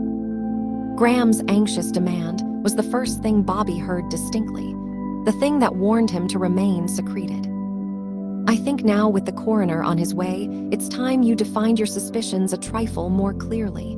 I am a lawyer. In a sense, I represent young Mr. Blackburn. Please tell me why you are so sure his grandfather was murdered." "All right," the detective's level voice came back. "Half an hour ago I would have said no again, but now I've got the evidence I wanted. I appreciate, Mr. Graham, that you're a friend of that young rascal, and what I have to say isn't pleasant for a friend to hear. But first you want to know why I'm so sure the case is murder, in spite of the doctor who made his diagnosis without really looking." "Go on," Graham said softly. Bobby waited, his nerves as tense as they had grown in the presence of the dead man. 2 days ago, the detective went on quietly, old Mr. Blackburn came to the courthouse in Smithtown and asked for the best detective the district attorney could put his hand on. I don't want to blow my own trumpet, but I've got away with 1 or 2 pretty fair jobs. I've had good offers from private firms in New York, so they turned him over to me. It was easy to see the old man was scared, just as his niece says he was last night. The funny part was he wouldn't say definitely what he was afraid of. I thought he might be shielding somebody until he was a little surer of his ground. He told me he was afraid of being murdered, and he wanted a good man he could call on to come out here to the Cedars if things got too hot for him. I can hear his voice now as distinctly as if he was standing where you are. "My heart's all right," he said. "It won't stop a while yet unless it's made to. So if I'm found cold some fine morning, you can be sure I was put out of the way." I tried to pump him, naturally, but he wouldn't say another word except that he'd Send for me if there was time. He didn't want any fuss made, and he gave me a handsome present to keep my mouth shut and not to bother him with any more questions. I figured, you can't blame me, Mr. Graham, that the old boy was a little cracked, so I took his money and let it go at that. I didn't think much more about it until they told me early this morning. He lay dead here under peculiar circumstances. Odd, Graham commented. It does make it more like murder, Howells, but he doesn't look like a murdered man. When you know as much about crime as I do, Mr. Graham, you'll realize that murders which are a long time planning are likely to take on one of two appearances, suicide or natural death. All right, Graham said. For the purpose of argument, let us agree it's murder. Even so, why do you suspect young Blackburn? Without a scrap of evidence, it's plain as the nose on your face, the detective answered. If old Blackburn had lived until this morning, our young man would have been a pauper. As it is, he's a millionaire, but I don't think he'll enjoy his money. The two had been at swords' points for a long time. Robert hated the old man, never made any bones about it. You couldn't ask for a more damaging motive. You can't convict a man on motive, Graham said shortly. You spoke of evidence. More, the detective replied, than any jury in the land would ask. Bobby held his breath, shrinking from this information, which, however, he realized it was better he should know. When I got here, the detective said, I decided on the theory of murder to make a careful search as soon as day broke. I didn't have to wait for day, though, to find one crying piece of evidence. For a long time, I was alone in the room with the body. Queer feeling about that room, Mr. Graham. Don't know how to describe it except to say it's uncomfortable. Too old, maybe. Maybe it was just being there alone with the dead man before the dawn, although I thought I was hardened to that sort of thing. Anyway, I didn't like it. To keep my spirits up, as well as to save time, I commenced searching the place with a candle. Nothing. About the bed, nothing in the closets or the bureau. He grinned sheepishly. You know, I kind of was afraid to open the closet doors. Then I got on my knees and looked under the bed. The light was bad and I didn't see anything at first. After a minute, close against the wall, I noticed something white. I reached in and pulled it out. It was a handkerchief, and it had a monogram, Mr. Graham, RB in purple and green. He paused. Graham exclaimed sharply. Bobby felt the net tighten. If that evidence was conclusive to the others, how much more so was it for him? He recalled how, after awaking in the empty house, he had searched unsuccessfully in all his pockets for his handkerchief, intending to brush the dirt from his shoes. I went to his room, the detective hurried on, and found a lot of his clothes and his stationery and his toilet articles marked with the same cipher. I knew my man had made a big mistake, the sort of mistake every criminal makes no matter how clever he is, and I had him. But that isn't by any means all. Don't look so distressed, Mr. Graham. There isn't the slightest chance for him. You see, I repaired the lock, and as soon as it was day, closed the room and went outside to look for signs. Since nightfall, no one had come legitimately through the court except Dr. Groom and myself. Our footprints were all right, making a straight line along the path to the front door. In the soft earth by the fountain, I found another and a smaller print, made by a very neat shoe, sir, and I said to myself, there is almost certainly the footprint of the murderer. There were plenty of others coming across the grass. He'd evidently avoided the path, and there was one directly under the open window where the body lies. It's still there, perhaps you can see it. No matter, that's the last one I found. The print ceased there. There wasn't a one going back, and I was fair up a stump. Then I saw a little undefined sign of pressure on the grass, and I got an idea. Suppose, I says, my man took his shoes off and went around in his stockinged feet. I couldn't understand, though, why he hadn't thought of that before. I went back to Robert Blackburn's room and got one of his shoes and ran into a snag again. The sole of the shoe was a trifle larger than the footprints. Every one of his shoes I tried was the same way. I argued that the handkerchief was enough, but I wanted this other evidence. I simply had to clear up these queer footprints. I figured, since the murder had been made to look so much like a natural death, that he'd come out here sometime today, expecting to carry it off. I wanted to go to the station anyway, to find out if he'd been seen coming through last night or early this morning. While I was talking to the station agent, I had my one piece of luck. I couldn't believe my eyes. Mr. Robert walks up from the woods. He'd been hiding around the neighborhood all the time. Probably had missed his handkerchief and decided he'd better not take any chances. Yet it must have seemed a pretty sure thing that the station wouldn't be watched. And it's those nervy things, doing the obvious, that skillful criminals get away with all the time. I needed only one look at him, and I had the answer to the mystery of the footprints. I gave him plenty of time to come here and change his clothes. Then I maneuvered him out of his room and went there and found the pumps he'd worn last night and today. You see, they'd be a little smaller than his ordinary shoes. Not only did they fit the footprints exactly, but they were stained with soil exactly like that in the court. There you are, sir. I've made a plaster cast of one of the prints. I've got it here in my pocket where I intend to keep it until I clear the whole case up in turn in my report. Graham's tone was shocked and discouraged. What more do you want? Why haven't you arrested him? In this room, the detective's satisfied chuckle was an offense. No good detective would ask that, Mr. Graham. I want my report clean. The coroner will tell us how the old man was killed. I want to tell how young Blackburn got into that room. One of the windows was raised a trifle, but that's no use. I figured on the outside of the wing until I'm dizzy. There's no way up for a normal man. An orangutan would make hard work of it. His latch key would have let him into the house, and it would have been simple enough for him to find out that the old man had changed his room. I've got to find out how he got past those doors, locked on the inside. He chuckled again, almost like a sleepwalker's work.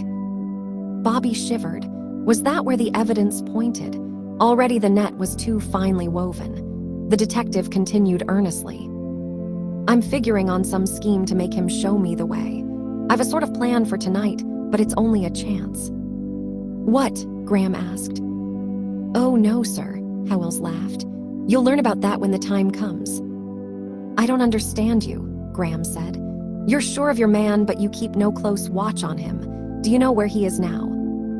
Haven't the slightest idea, Mr. Graham. What's to prevent his running away? I'm offering him every opportunity. He wouldn't get far, and I've a feeling that if he confessed by running, he'd break down and give up the whole thing. You've no idea how it frets me, Mr. Graham. I've got my man practically in the chair, but from a professional point of view, it isn't a pretty piece of work until I find out how he got in and out of that room. The thing seems impossible, and yet here we are knowing that he did it. Well, maybe I'll find out tonight. Hello. The door opened. Bobby from his hiding place could see Pairds on the threshold, yawning and holding a cigarette in his fingers. Here you are, he said drowsily. I've just been in the court. It made me seek company. That court's too damp, Mr. Detective. His laugh was lackadaisical. When the sun leaves it, the court seems full of unfriendly things, what the ignorant would call ghosts. I'm Spanish and I know. The detective grunted. Funny, Pairds went on. Observation doesn't seem to interest you. I'd rather fancied it might. He yawned again and put his cigarette to his lips. Puffing placidly, he turned and left. What do you suppose he means by that? The detective said to Graham. Without waiting for an answer, he followed Pairds from the room. Graham went after him. Bobby threw back the rug and arose. For a moment, he was as curious as the others as to Pairds' intention. He slipped across the dining room. The hall was deserted. The front door stood open. From the court came Pairds' voice, even, languid, wholly without expression. Mean to tell me, you don't react to the proximity of unaccountable forces here, Mr. Howells. The detective's laugh was disagreeable. You trying to make a fool of me, that isn't healthy. As Bobby hurried across the hall and up the stairs, he heard Pairds' answer. You should speak to Dr. Groom. He says this place is too crowded by the unpleasant past. Bobby climbed out of hearing. He entered his bedroom and locked the door. He resented Pairds' words and attitude, which he defined as studied to draw humor out of a tragic and desperate situation. He thought of them in no other way. His tired mind dismissed them. He threw himself on the bed, muttering, If I run away, I'm done for. If I stay, I'm done for.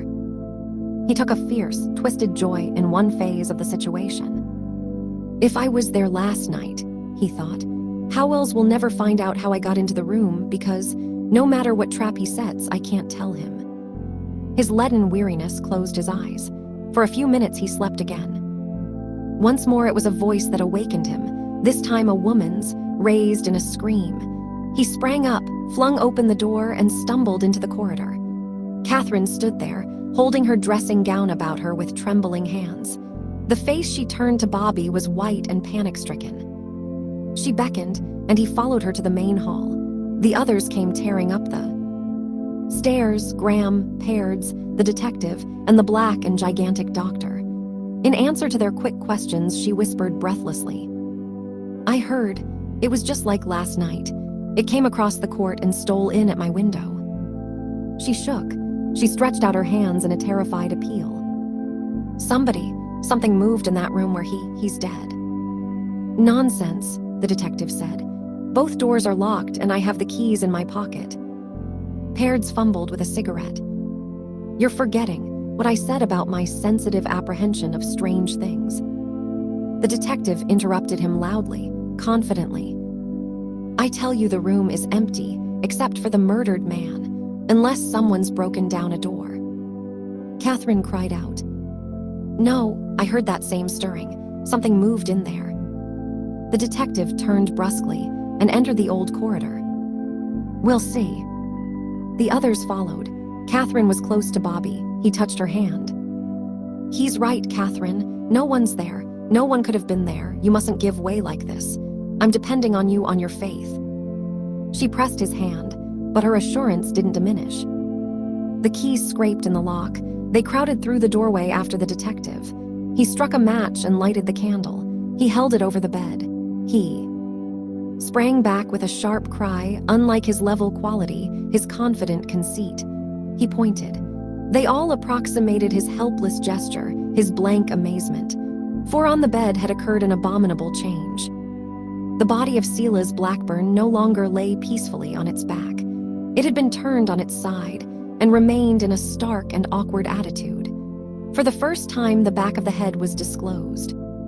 Their glances focused there, on the tiny round hole at the base of the brain, on the pillow where the head had rested, and which they saw now was stained with an ugly and irregular splotch of blood.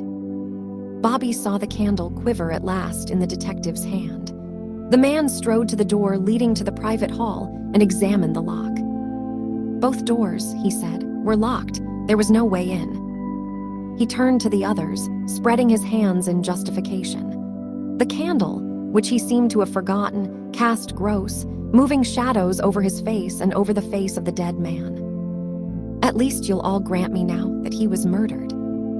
They continued to stare at the body of Silas Blackburn. Cold for many hours, it was as if he had made this atrocious, revealing movement to assure them that he had, indeed, been murdered, to expose to their startled eyes the sly and deadly method. Chapter 3. Howells delivers himself to the abandoned room. For a long time, no one spoke. The body of Silas Blackburn had been alone in a locked room, yet before their eyes it lay, turned on its side, as if to inform them of the fashion of this murder.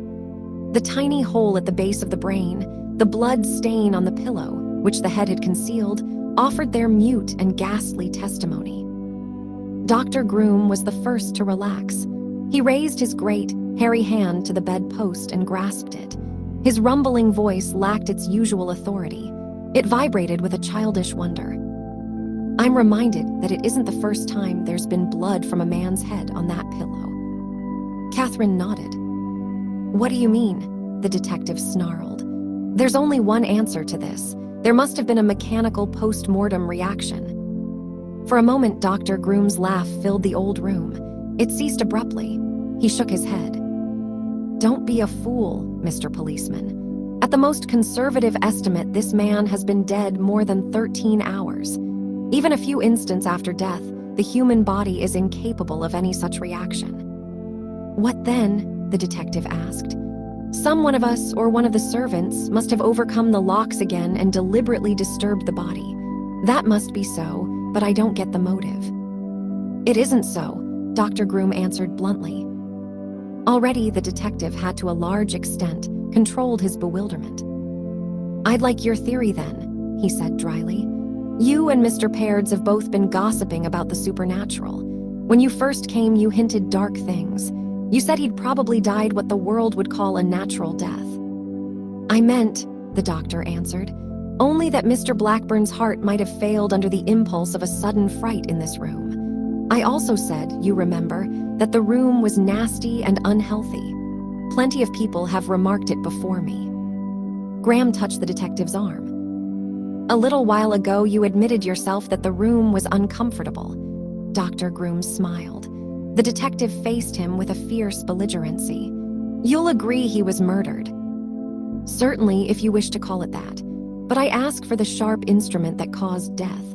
I want to know how, while Blackburn lay on his back, it was inserted through the bed, the springs, the mattress, and the pillow."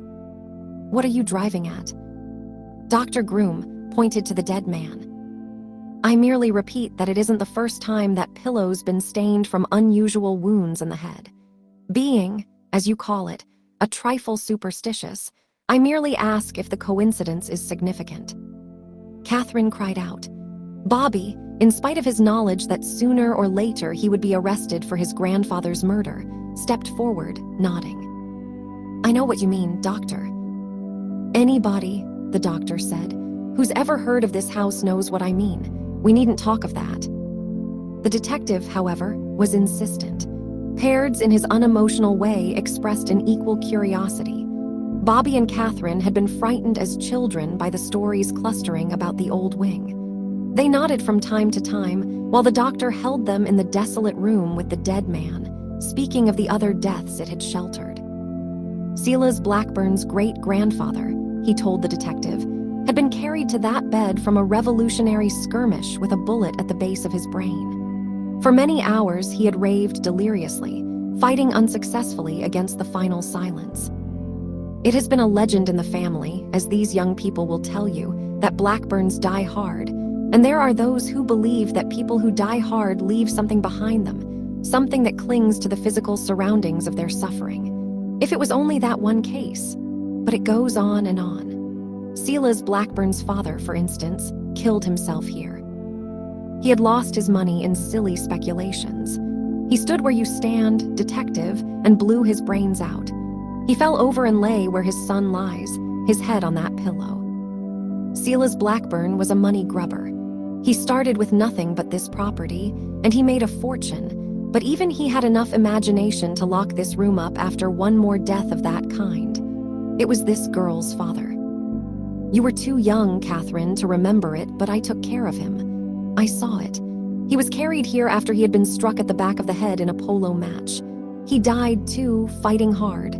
God, how the man suffered. He loosened his bandages toward the end. When I got here, the pillow was redder than it is today. It strikes me as curious that the first time the room has been slept in since then it should harbor a death behind locked doors from a wound in the head. Paird's fingers were restless, as if he missed his customary cigarette. The detective strolled to the window. "Very interesting," he said. "Extremely interesting for old women and young children. You may classify yourself, doctor." "Thanks," the doctor rumbled. "I'll wait until you've told me how these doors were entered, how that wound was made, how this body turned on its side in an empty room." The detective glanced at Bobby. His voice lacked confidence. "I'll do my best. I'll even try to tell you why the murderer came back this afternoon to disturb his victim." Bobby went, curiously convinced that the doctor had had the better of the argument. For a moment, Catherine, Graham, Pairds, and he were alone in the main hall. "God knows what it was," Graham said, "but it may mean something to you, Bobby. Tell us carefully, Catherine, about the sounds that came to you across the court." "It was just what I heard last night when he died," she answered. "It was like something falling softly, then a long-drawn sigh. I tried to pay no attention. I fought it. I didn't call it first, but I couldn't keep quiet. I knew we had to go to that room. It never occurred to me that the detective or the coroner might be there moving around." "You were alone up here," Graham said. "I think so." "No," Bobby said. "I was in my room." "What were you doing?" Graham asked. "I was asleep," Catherine's call woke me up. Asleep, Peards echoed, and she didn't call at once. He broke off. Bobby grasped his arm. What are you trying to do? I'm sorry, Peards said. Now, really, you mustn't think of that. I shouldn't have spoken. I'm more inclined to agree with the doctor's theory, impossible as it seems. Yesterday, Catherine said, I would have thought it impossible. After last night and just now, I'm not so sure. I wish the doctor were right. It would clear you. Bobby. He smiled. Do you think any jury would listen to such a theory? Catherine put her finger to her lips. Howells and the doctor came from the corridor of the old wing. At the head of the stairs, the detective turned. You will find it very warm and comfortable by the fire in the lower hall, Mr. Blackburn. He waited until Catherine had slipped to her room until Graham, Peards, the doctor, and Bobby were on the stairs. Then he walked slowly into the new corridor. Bobby knew what he was after. The detective had made no effort to disguise his intention. He wanted Bobby out of the way while he searched his room again, this time for a sharp, slender instrument capable of penetrating between the bones at the base of a man's brain. Peards lighted a cigarette and warmed his back at the fire. The doctor settled himself in his chair. He paid no attention to the others. He wouldn't answer Peards' slow remarks. Interesting, doctor. I am a little psychic. Always in this house I have responded to strange, unfriendly influences. Always, as now, the approach of night depresses me. Bobby couldn't sit still. He nodded at Graham, arose, got his coat and hat and stepped into the court. The dusk was already thick there. Dampness and melancholy seemed to exude from the walls of the old house. He paused and gazed at one of the footprints in the soft earth by the fountain. Shreds of plaster adhered to the edges, testimony that the detective had made his cast from this print. He tried to realize that that mute, familiar impression had the power to send him to his execution. Graham, who had come silently from the house, startled him. What are you looking at? No use, Hartley. I was on the library lounge. I heard every word Howells said. Perhaps it's just as well, Graham said. You know what you face, but I hate to see you suffer. We've got to find a way around that evidence. Bobby pointed to the windows of the room of death. There's no way around, except the doctor's theory. He laughed shortly. Much as I feared that room, I'm afraid the psychic explanation won't hold water. Peards put his finger on it. I would have had time to get back to my room before Catherine called. Stop, Bobby. Hartley, I'm afraid to go to sleep. It's dreadful not to know whether you are active in your sleep, whether you are evil and ingenious to the point of the miraculous in your sleep. I'm so tired, Hartley. Why should you have gone to that room this afternoon? Graham asked. You must get this idea out of your head. You must have sleep, and perhaps when you're thoroughly rested, you will remember. I'm not so sure, Bobby said, that I want to remember. He pointed to the footprint. There's no question. I was here last night. Unless, Graham said, your handkerchief and your shoes were stolen. Nonsense, Bobby cried. The only motive would be to commit a murder in order to kill me by sending me to the chair. And who would know his way around that dark house like me? Who would have found out so easily that my grandfather had changed his room? It's logical, Graham admitted slowly, but we can't give in. By the way, has Peards ever borrowed any large sums? Bobby hesitated. After all, Peards and he had been good friends. A little here and there, he answered reluctantly. Has he ever paid you back? I don't recall, Bobby answered, flushing. You know, I've never been exactly calculating about money. Whenever he wanted it, I was always glad to help Carlos out. Why do you ask? If anyone, Graham answered, looked on you as a certain source of money, there would be a motive in conserving that source, in increasing it. Probably lots of people knew Mr. Blackburn was out of patience with you, would make a new will today. Do you think, Bobby asked, that Carlos is clever enough to have got through those doors? And what about this afternoon, that ghastly disturbing of the body? He smiled wanly. It looks like me, or the ghosts of my ancestors. If Peards, Graham insisted, tries to borrow any money from you now, tell me about it. Another thing, Bobby, We can't afford to keep your experiences of last night a secret any longer." He stepped to the door and asked Dr. Groom to come out. "He won't be likely to pass your confidences on to Howells," he said. "Those men are natural antagonists." After a moment, the doctor appeared, a slouch hat drawn low over his shaggy forehead. "What you want," he grumbled. "This court's a first-class place to catch cold. Dampest hole in the neighborhood. Often wondered why." "I want to ask you," Graham began, "something about the effects of such drugs as could be given in wine. Tell him, will you, Bobby, what happened last night?" Bobby vanquished the discomfort with which the gruff, opinionated physician had always filled him. He recited the story of last night's dinner, of his experience in the cafe, of his few blurred impressions of the swaying vehicle and the woods. "Hartley thinks something may have been put in my wine." "What for?" the doctor asked. "What had these people to gain by drugging you? Suppose for some far-fetched reason they wanted to have Sela's Blackburn put out of the way. They couldn't make you do it by drugging you. At any rate, they couldn't have had a hand in this afternoon. Mind, I'm not saying you had a thing to do with it yourself, but I don't believe you were drugged. Any drug likely to be used in wine would probably have sent you into a deep sleep, and your symptoms on waking up are scarcely sharp enough. Sorry, boy, sounds more like aphasia. The path you've been treading sometimes leads to that black country, and it's there that hates sharpen unknown. I remember a case where a tramp returned and killed a farmer who had refused him food. Retained no recollection of the crime. Hours dropped out of his life. They executed him while he still tried to remember. I read something about the case, Bobby muttered. Been better if you hadn't, the doctor grumbled. Suggestions work in a man's brain without his knowing it.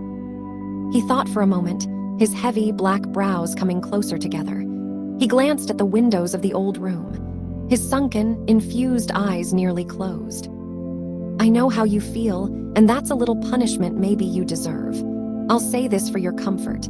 You probably followed the plan that had been impressed on your brain by Mr. Graham. You came here, no doubt, and stood around.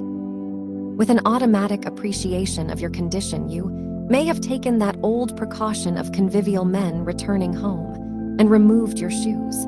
Then your automatic judgment may have warned you that you weren't fit to go in at all, and you probably wandered off to the empty house. Then, Bobby asked, you don't think I did it? God knows who did it. God knows what did it.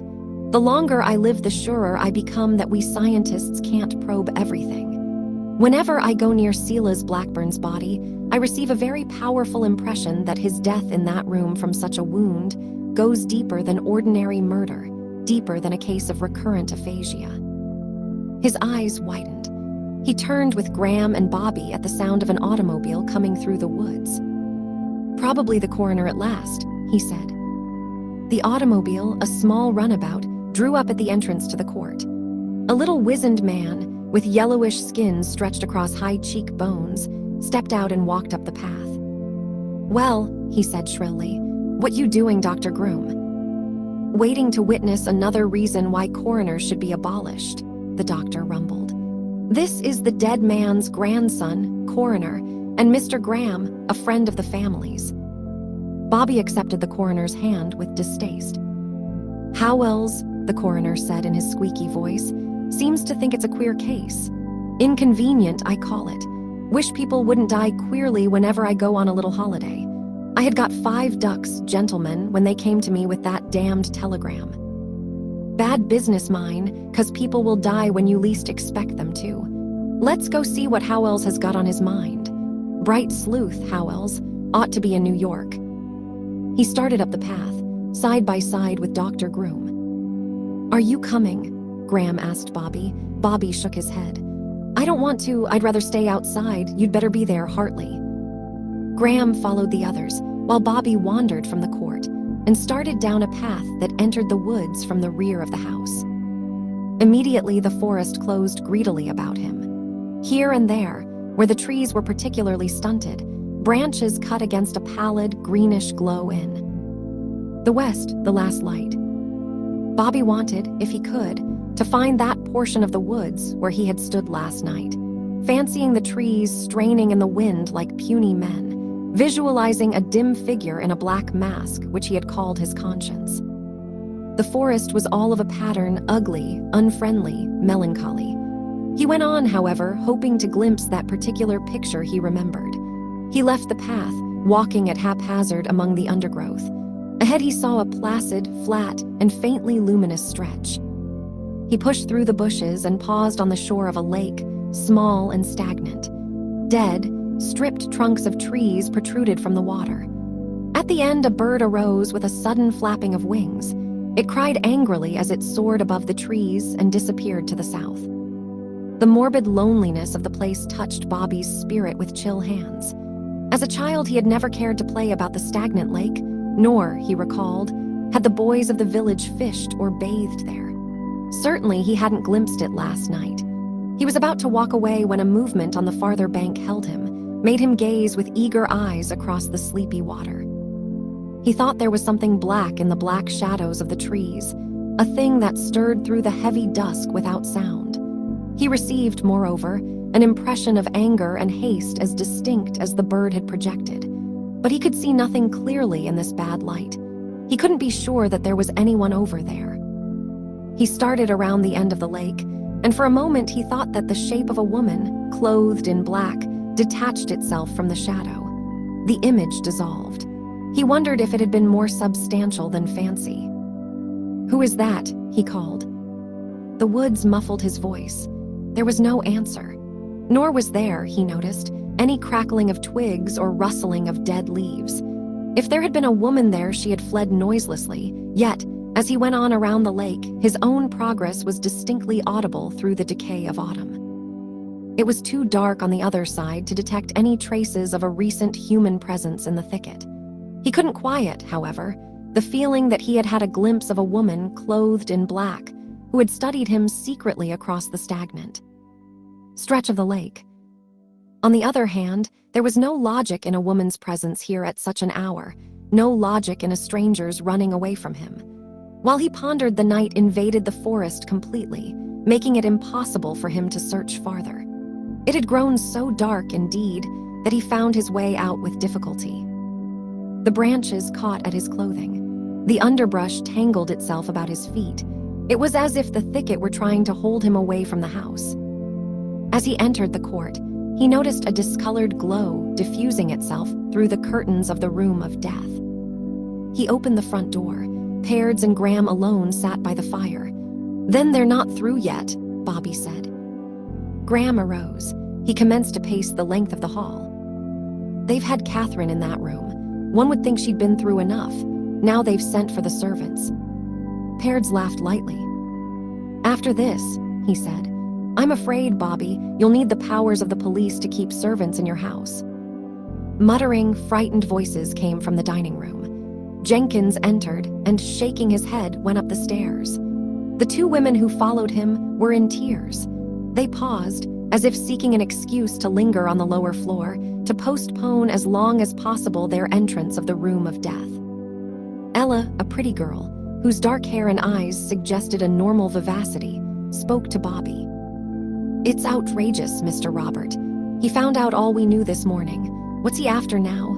You might think we'd murdered Mr. Blackburn." Jane was older. An ugly scar crossed her cheek. It was red and like an open wound as she demanded that Bobby put a stop to these inquisitions. "I can do nothing," he said. "Go on up and answer, or they can make trouble for you." Muttering again to each other, they followed Jenkins, and in the lower hall the three men waited. Jenkins came down first. His face was white. It twitched. "The body," he mouthed. "It's moved. I saw it before." He stretched out his hands to Bobby. "That's why they wanted us, to find out where we were this afternoon, and everything we've done, as if we might have gone there and disturbed." Angry voices in the upper hall interrupted him. The two women ran down, as white as Jenkins. At an impatient nod from Bobby, the three servants went on to the kitchen. Howells, the coroner, and Dr. Groom descended. "What ails you, doctor?" the coroner was squeaking. "I agree it's an unpleasant room. Lots of old rooms are." I follow you when you say no post-mortem contraction would have caused such an alteration in the position of the body. There's no question about the rest of it. The man was clearly murdered with a sharp tool of some sort, and the murderer was in the room again this afternoon and disturbed the corpse. Howells says he knows who. It's up to him to find out how. He says he has plenty of evidence and that the guilty person's in this house, so I'm not fretting myself. I'm cross with you, Howells, for breaking up my holiday. One of my assistants would have done as well. Howells apparently paid no attention to the coroner. His narrow eyes followed the doctor with a growing curiosity. His level smile seemed to have drawn his lips into a line, inflexible, a little cruel. The doctor grunted. Instead of abolishing coroners, we ought to double their salaries. The coroner made a long squeak as an indication of mirth. You think unfriendly spooks did it. I've always believed you were an old fogey. Hanged if that doesn't sound modern. The doctor ran his fingers through his thick, untidy hair. I merely asked for the implement that caused death. I only asked to know how it was inserted through the bed while Blackburn lay on his back. And if you've time, you might tell me how the murderer entered the room last night and today. The coroner repeated his squeak. He glanced at the little group by the fire. Out in the kitchen, upstairs, or right here under our noses is almost certainly the person who could tell us. Interesting case, Howells.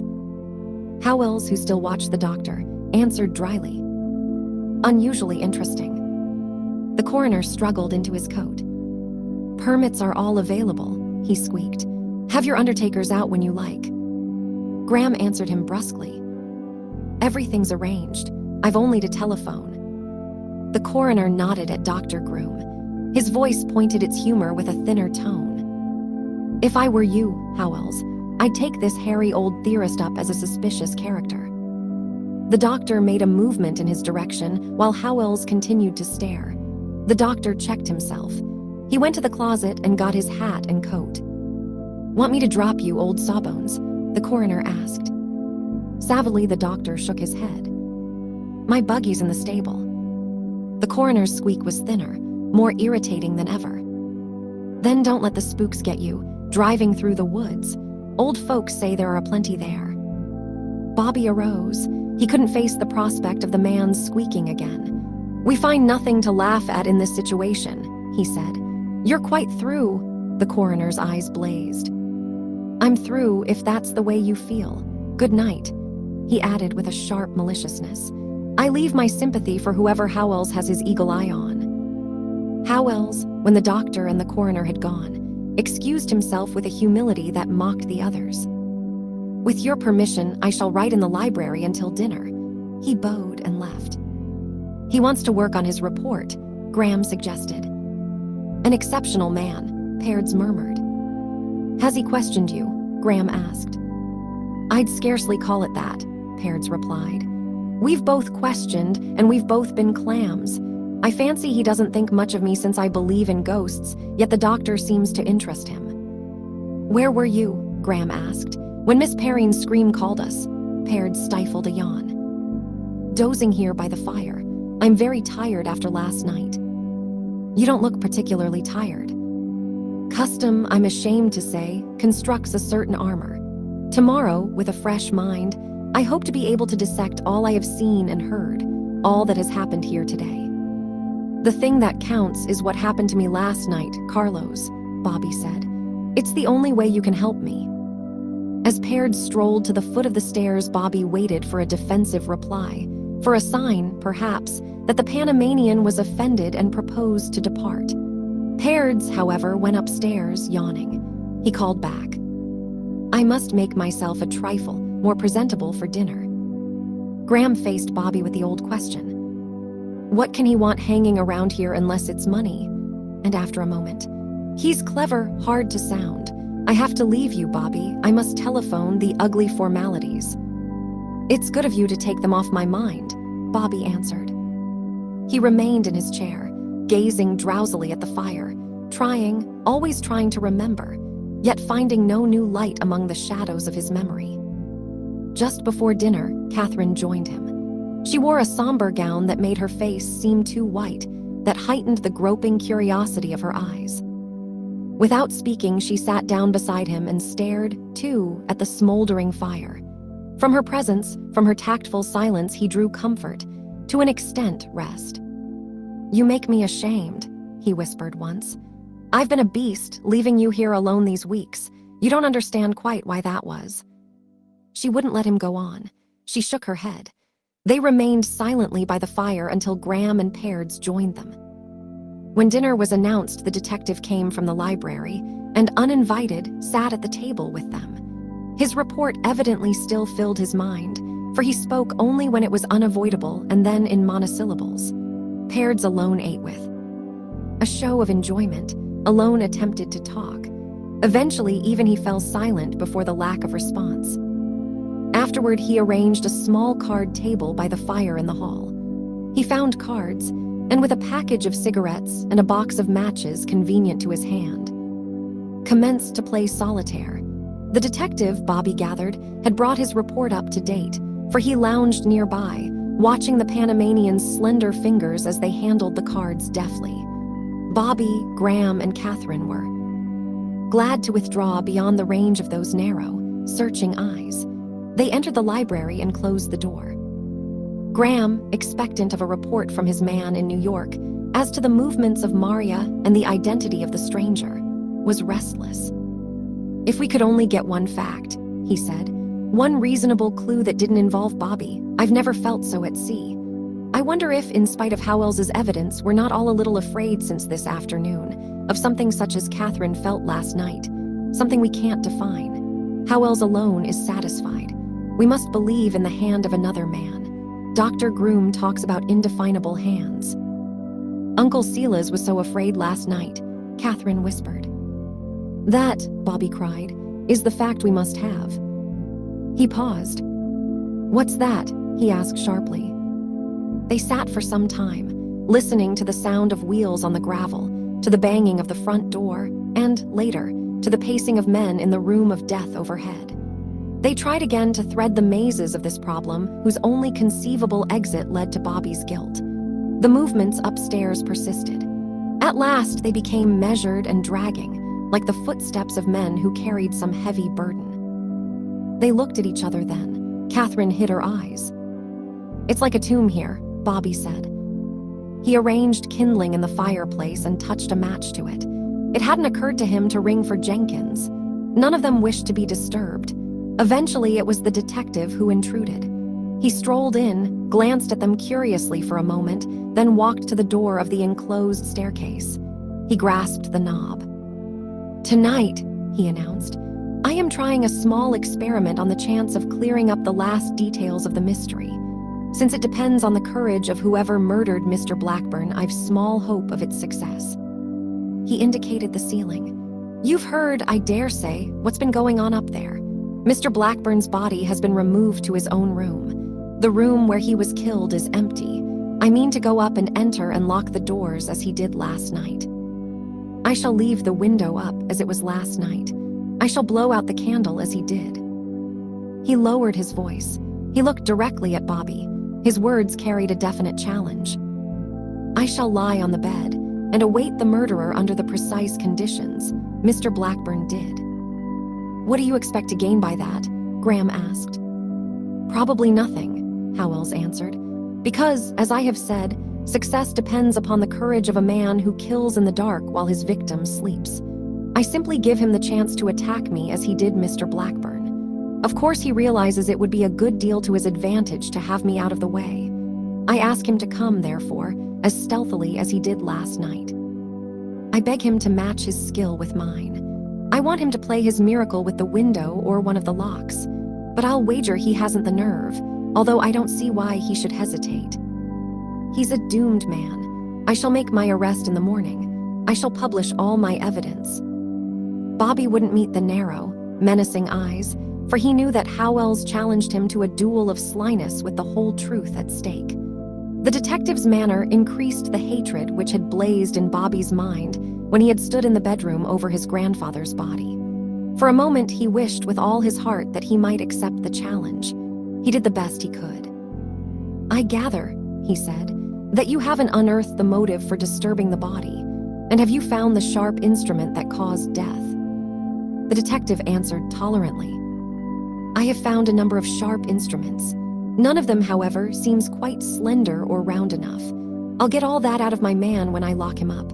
I'll get it tonight if he dares come. Why, Graham said, do you announce your plans so accurately to us? The detective's level smile widened.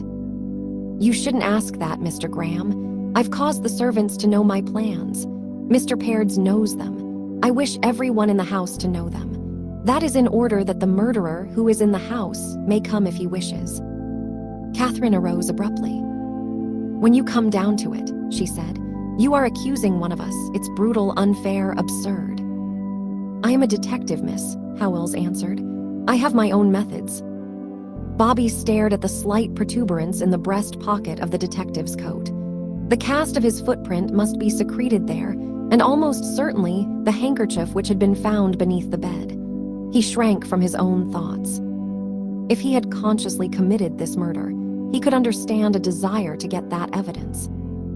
Catherine had gone closer to the detective. In any case, she urged him, I wish you wouldn't try to spend the night in that room. It isn't pleasant. After what the doctor has said, it isn't safe. Howells burst out laughing.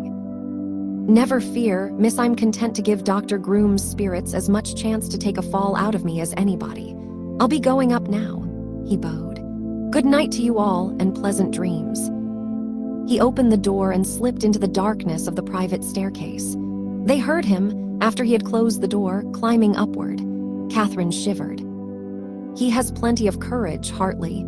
If nothing happens to him tonight, he'll finish Bobby in the morning. That mustn't happen. He mustn't go to jail. You understand?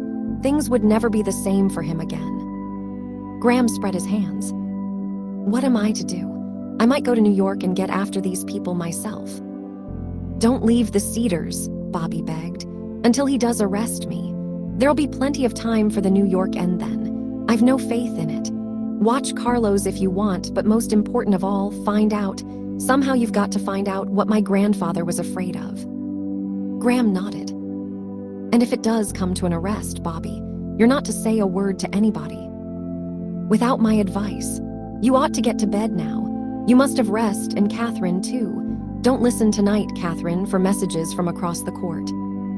I'll try, she said, but Hartley, I wish that man wasn't there. I wish no one was in that room. She took Bobby's hand. Good night, Bobby, and don't give up hope. We'll do something. Somehow we'll pull you through. Bobby waited, hoping that Graham would offer to share his room with him. For, as he had said earlier, the prospect of going to sleep, of losing control of his thoughts and actions, appalled him.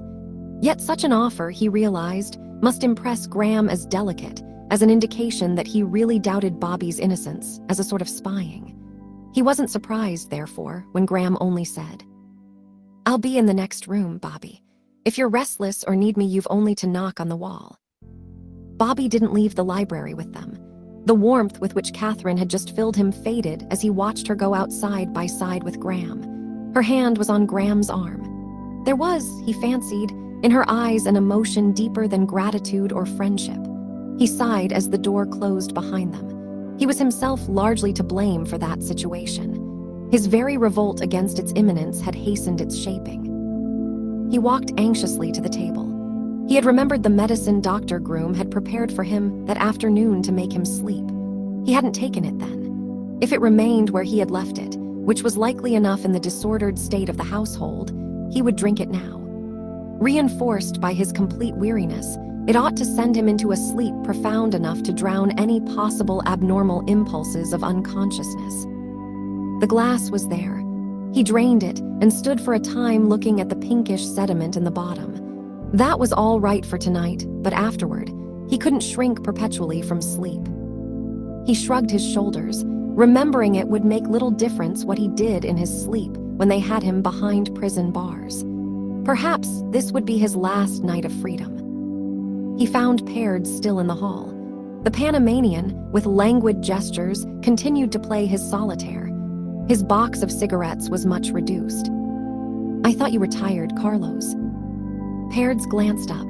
His eyes were neither weary nor alert. As usual, his expression disclosed nothing of his thoughts, yet he must have read in Bobby's tone a reproach at this indifference. "The game intrigues me," he murmured, "and you know," he added dreamily, "I sometimes think better while I amuse myself." Bobby nodded goodnight and went on up to his room. Even while he undressed, the effects of the doctor's narcotic were perceptible.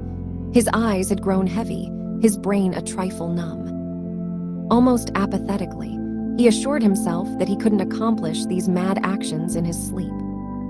"Yet last night," he murmured, "that finishes me in the eyes of the law. The doctor will testify to aphasia. According to him, I am two men, two men." He yawned, recalling snatches of books he had read and one or two scientific reports of such cases. He climbed into bed and blew out his candle. His drowsiness thickened. In his dulled mind, one recollection remained: the picture of Howells coldly challenging him with his level smile to make a secret entrance of the old bedroom in a murderous effort to escape the penalty of the earlier crime. And Howells had been right. His death would give Bobby a chance. The destruction of the evidence, the bringing into the case of a broader-minded man, a man without a carefully constructed theory, all that would help Bobby might save him. Howells, moreover, had indicated that he had so far withheld his evidence, but that was probably a bait. In his drowsy way, Bobby hated more powerfully than before this detective who, with a serene malevolence, made him writhe in his net. Thought ceased. He drifted into a trance-like sleep. He swung in the black pit again, fighting out against crushing odds. The darkness thundered, as though informing him that graver forces than any he had ever imagined had definitely grasped him. Then he understood. He was in a black cell, and the thundering was the steady advance of men along an iron floor to take him. "Bobby, Bobby." He flung out his hands. He sat upright, opening his eyes. The blackness assumed the familiar, yielding quality of the night. The thunder, the footfalls, became a hurried knocking at his door. "Bobby, you're there." It was Catherine. Her tone made the night as frightening as the blackness of the pit. "What's the matter?" "You're there, I didn't know. Get up. Hartley's putting some clothes on. Hurry, the house is so dark, so strange." "Tell me what's happened." She didn't answer at first. He struck a match, lighted his candle, threw on a dressing gown, and stepped to the door. Catherine shrank against the wall, hiding her eyes from the light of his candle. He thought it odd she should wear the dress in which she had appeared at dinner, but it seemed indifferently fastened, and her hair was in disorder. Graham stepped from his room. "What is it?" Bobby demanded. "You wouldn't wake up, Bobby. You were so hard to wake."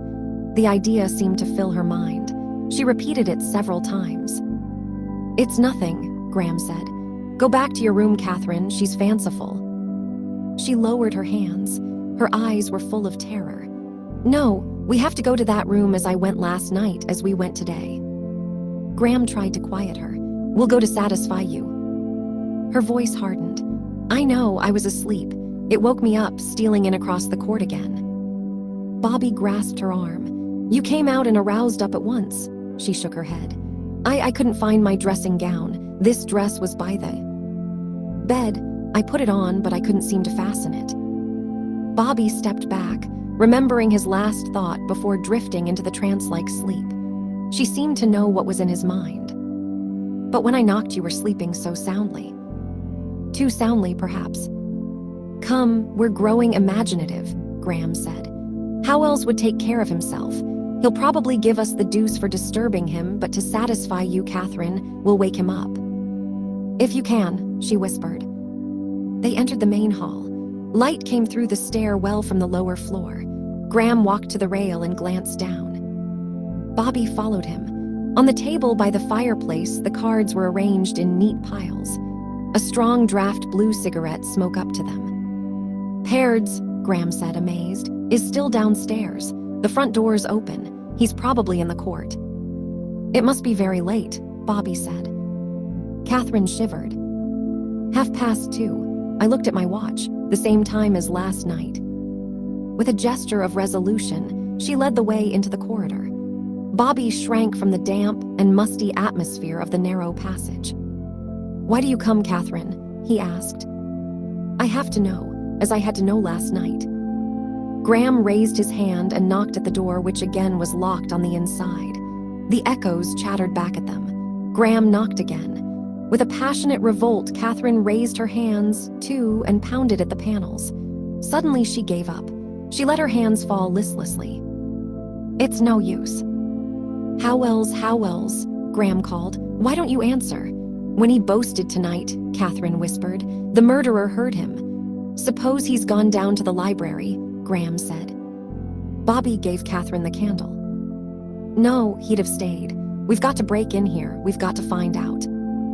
Graham placed his powerful shoulder against the door. The lock strained. Bobby added his weight. With a splintering of wood, the door flew open, precipitating them across the threshold. Through the darkness, Graham sprang for the opposite door. "It's locked," he called, "and the key's on this side." Bobby took the candle from Catherine and forced himself to approach the bed. The flame flickered a little in the breeze, which stole past the curtain of the open window. It shook across the body of Howells, fully clothed with his head on the stained pillow. His face, intricately lined, was as peaceful as Sela's Blackburn's had been. Its level smile persisted. Bobby caught his breath. "Howells." He set the candle on the bureau. "It's no use. We must look at the back of his head." "The back of his head," Catherine echoed. "It's illegal," Graham said. "Look," Bobby cried. "We've got to look." Graham tiptoed forward. He stretched out his hand. With a motion of abhorrence, he drew it back. Bobby watched him hypnotically, thinking, "I wanted this. I hated him. I thought of it just before I went asleep." Graham reached out again. This time he touched Howells's head. It rolled over on the pillow. "Good God," he said. They stared at the red hole, near the base of the brain, at a fresh crimson splotch. Straying beyond the edges of the darker one, they had seen that afternoon. Graham turned away, his hand still outstretched, as if it had touched some poisonous thing and might retain a contamination. He was prepared against it, he whispered, expected it, yet it got him. He glanced rapidly around the room, whose shadows seemed crowding about the candle to stifle it. "Unless we're all mad," he cried. "The murderer must be hidden in this room now. Don't you see? He's got to be, or Groom's